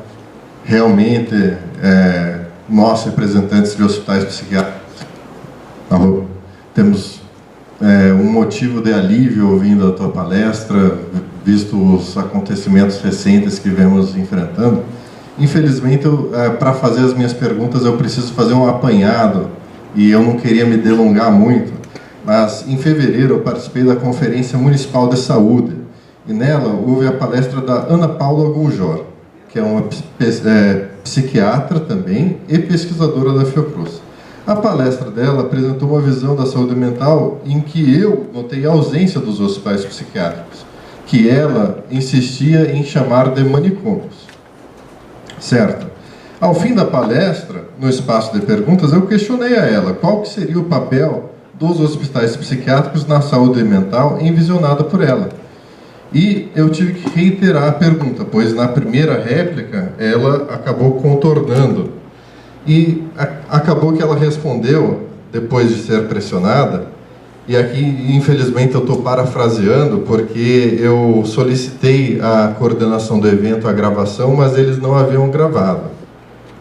Ela havia respondido que os hospitais psiquiátricos têm o direito de existir, mas não devem pertencer à RAPS e nem serem financiados pelo SUS. Assim, para minha surpresa, a conferência acabou se tornando um evento que se mostrou para inglês ver, porque havia uma clara agenda política pré-estabelecida. As propostas já haviam sido pré-sugeridas, e quando eu questionei a eles de onde que vieram, disseram que teriam sido provindas do Conselho Nacional de Saúde. Entre as propostas que vieram sugeridas, estavam, por exemplo, a de garantir a não abertura de novos hospitais psiquiátricos e ou de novos leitos em hospitais psiquiátricos. Aliás, aqui eu faço a minha crítica pessoal, que esse tipo de proposta a respeito de saúde mental foi aprovada praticamente por unanimidade em uma conferência em que o voto de um psiquiatra especialista no assunto tinha o mesmo peso que o voto de um padeiro. Que não estou querendo desmerecer os padeiros, mas, via de regra, eles não vão entender sobre saúde mental. Agora, na Conferência Regional de Saúde, que foi na semana seguinte da municipal, foi disponibilizado um pequeno espaço para debater as propostas. Eu refutei uma das propostas que foi aprovada, diga-se de passagem, que tinha a orientação de dar preferência ao tratamento em hospitais públicos em detrimento dos privados e filantrópicos. Na ocasião, eu argumentei que dados divulgados pela Confederação das Misericórdias Brasileiras apontavam que o custo por leito de um hospital público era 8 vezes maior que o de um hospital filantrópico. Uma das responsáveis pela organização do evento fez a réplica afirmando que dentro do SUS o valor do tratamento não deve ser o norteador da política da saúde. Assim, tendo feito essa breve explicação, para dar contexto às minhas perguntas, gostaria de questionar o seguinte: qual que é o sentido de um órgão público, no caso o CNS, ter um viés tão contrário à política de saúde mental, que é do próprio governo do ente público? A segunda seria: quais são os mecanismos que nós temos para que possamos implementar políticas públicas calcadas em critérios técnicos, para que não fiquemos reféns desses ideólogos, que estão completamente desconectos com a realidade? A terceira: qual a visão do Ministério da Saúde, ou até, no teu caso, do Ministério da Cidadania, a respeito dos hospitais filantrópicos em detrimento dos públicos? O custo chega a entrar no cálculo para a elaboração de políticas públicas? E seria isso, também deixar em aberto para ti, caso queira comentar a respeito de algo. Muito obrigado. Eu que agradeço, Maurício. Então vamos lá, questões extremamente pertinentes. Primeiro, o Conselho Nacional de Saúde, né, não é um órgão do governo federal. Na verdade, é um conselho, existem conselhos em todas as políticas públicas, e que, na realidade, realizam as suas ações e tomam as suas decisões de maneira autônoma. O governo federal não tem nenhuma ascendência sobre os conselhos. Nem o Conselho de Saúde Mental, nem o Conselho de Saúde, nem o Conselho de Drogas. O governo federal tem cadeira nos conselhos, entretanto não decide o que vai acontecer nos conselhos. Esse ano nós vamos ter a Conferência Nacional de Saúde Mental, que eu fico com dificuldade de achar uma outra outra expressão, mas é uma grande palhaçada isso. Por quê? Porque, na verdade, é uma agenda que já está previamente estabelecida por pessoas que têm quase nenhum interesse na construção de políticas públicas apropriadas e adequadas para as necessidades das pessoas que apresentam transtornos mentais e dependência química. O viés do Conselho Nacional de Saúde, o viés que querem dar para a Conferência Nacional de Saúde desse ano é absolutamente ideológica e vou além, política. A política na sua acepção mais pobre da palavra.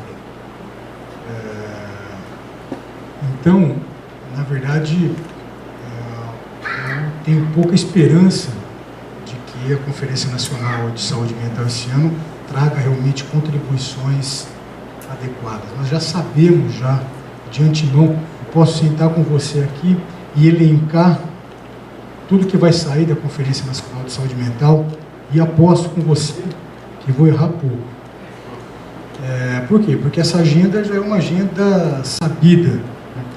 Ana Paula, que você disse, da Fiocruz, é uma ideóloga da luta antimanicomial, que sempre se traveste de pesquisadora na área de saúde mental, mas não é.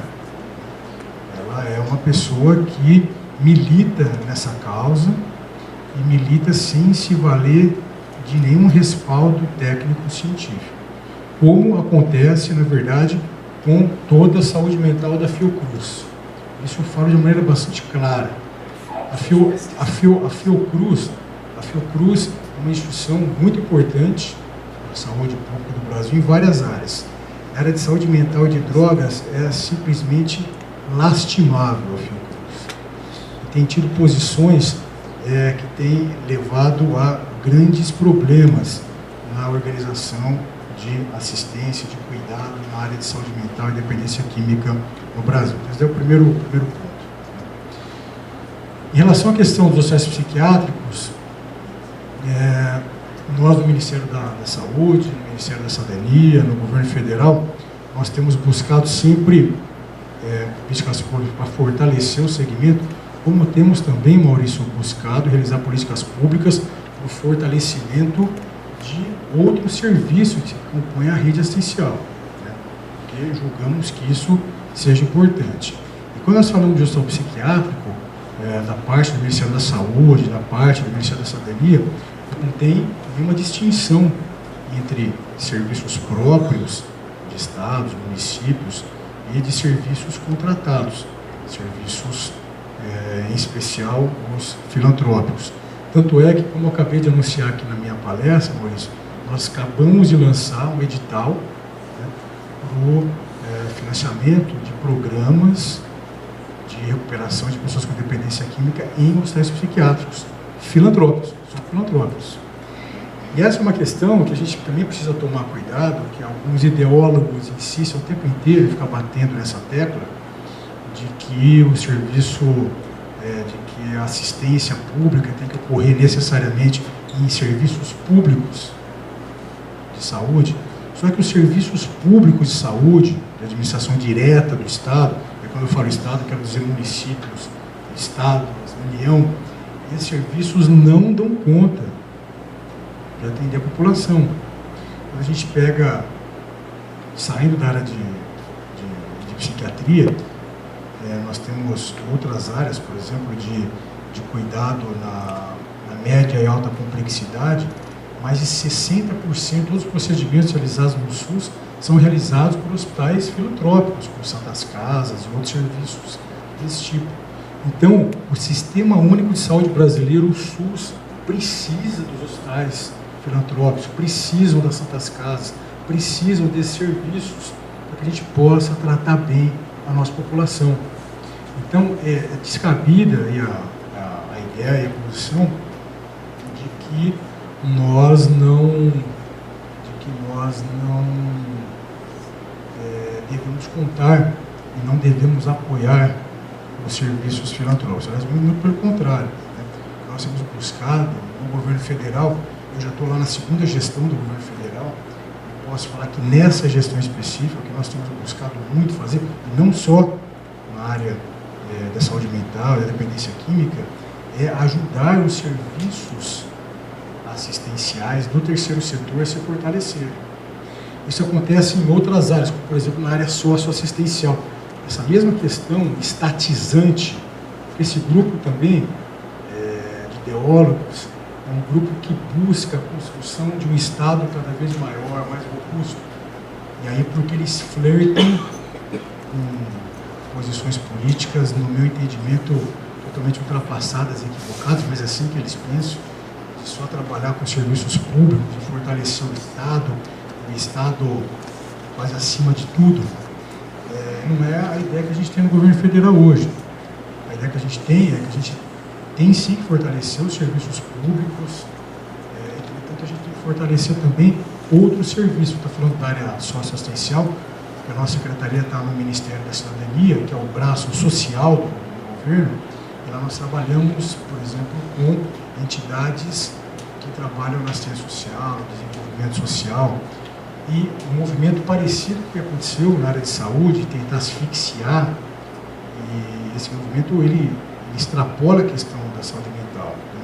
Teve um movimento no Brasil para tentar asfixiar serviços do terceiro setor, como por exemplo as Santas Casas, os hospitais filantrópicos, o Brasil afora, com essa ideia de que você estaria dando dinheiro público para esse setor, estaria desviando dinheiro público para esses setores, o que não é verdade. As filantrópicas, as Santas Casas passam um perrengue. Só quem vive isso no dia a dia sabe. Ninguém trabalhando em Santas Casas fica rico. Nenhuma pessoa que trabalha no hospital filantrópico consegue, enfim, ter grandes dividendos realizando esse trabalho. Mas existe uma retórica, uma narrativa tentando ser construída o tempo inteiro falando isso. Olha, se eu vou dar dinheiro para o hospital psiquiátrico filantrópico, que é privado, né? O filantrópico ele é privado, eu estou enriquecendo alguém. Eu dou um dinheiro para uma terapêutica, ou eu estou enriquecendo alguém. Se alguém me mostrar como que é possível uma diária de R$50, alguém fazer um tratamento apropriado e vai ficar rico, novamente eu insisto aqui, o camarada tem que ser prêmio Nobel de Economia. Então, na verdade, a sociedade precisa muito mais, eu falo isso sem nenhum temor, a sociedade precisa muito mais dos serviços filantrópicos, aí não só na área de saúde, na área socioassistencial, do que esses serviços dependem do governo. O governo que precisa desse serviço para ofertar tratamento apropriado para as pessoas. Então, essas ponderações que muitas vezes são feitas, elas não têm lastro nenhum na realidade, não tem lastro nenhum na real necessidade das pessoas, elas simplesmente têm um embasamento ideológico que a gente precisa abandonar. Não dá para a gente lidar com questões técnicas utilizando de embasamento ideológico. E, infelizmente, Fiocruz e outras tantas entidades têm se valido desses posicionamentos ao longo de décadas. Aqui você falou da Ana Paula como pesquisadora, eu posso falar de outras pessoas que estão lá, como por exemplo o Paulo Amarante, que tem uma coisa interessante, isso é porque são pessoas que parece que não evoluíram no tempo. Né? São pessoas que, quando você lê um texto dela da década de 80, dos anos de 80, e se lê agora, 2022, 40 anos depois, parece que é a mesma coisa. As pessoas ficaram estagnadas numa posição, numa concepção que não evoluiu. Então, a gente precisa entender qual que é o cenário. Né? Esse é um ano de eleição, é um ano que essas forças políticas estão totalmente oriçadas, vão querer vir não só para derrubar políticas públicas, mas para implementar a sua agenda política. E a gente precisa ficar atento com isso. Né? Da parte do governo, o que for necessário para a gente fazer o enfrentamento dessa situação, a gente vai fazer, a gente vai, ao invés de continuar fazendo, a gente tem feito isso desde 2017, a gente vai continuar fazendo, porque não é possível mais, não é mais concebível. Eu reitero aqui o termo, é um termo desagradável de usar, mas mas não dá para a gente aceitar essa palhaçada, né, que tem acontecido na construção dessas conferências, como você disse, que já trazem antes do início da conferência uma pauta pré-estabelecida, que organiza essas reuniões com pessoas que de verdade não representam ninguém. Não representam ninguém. São representantes de uma dita sociedade civil organizada, mas na verdade são militantes que se transvestem aí de representantes da população. Então não dá mais para a gente aceitar esse teatro como sendo uma coisa que realmente vai ajudar a gente na caminhada. Claro que ouvir a população é importante, a população vai ser ouvida agora, né, em outubro. E talvez a população, ouvida em outubro, nas eleições, possa mudar o rumo das coisas. Mas ouvir esses pseudo-representantes da população, esses caras não representam nenhum interesse da população. Eles representam seus próprios interesses de grupos muito específicos, de nichos específicos, que não têm preocupação nenhuma com a saúde mental das pessoas. Tem preocupação, na verdade, em manter um status quo que perderam e que querem retomar.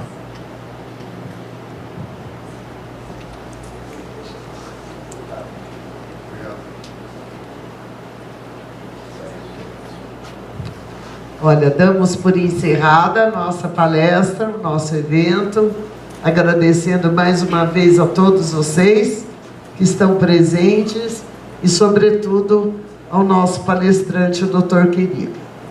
Muito obrigada.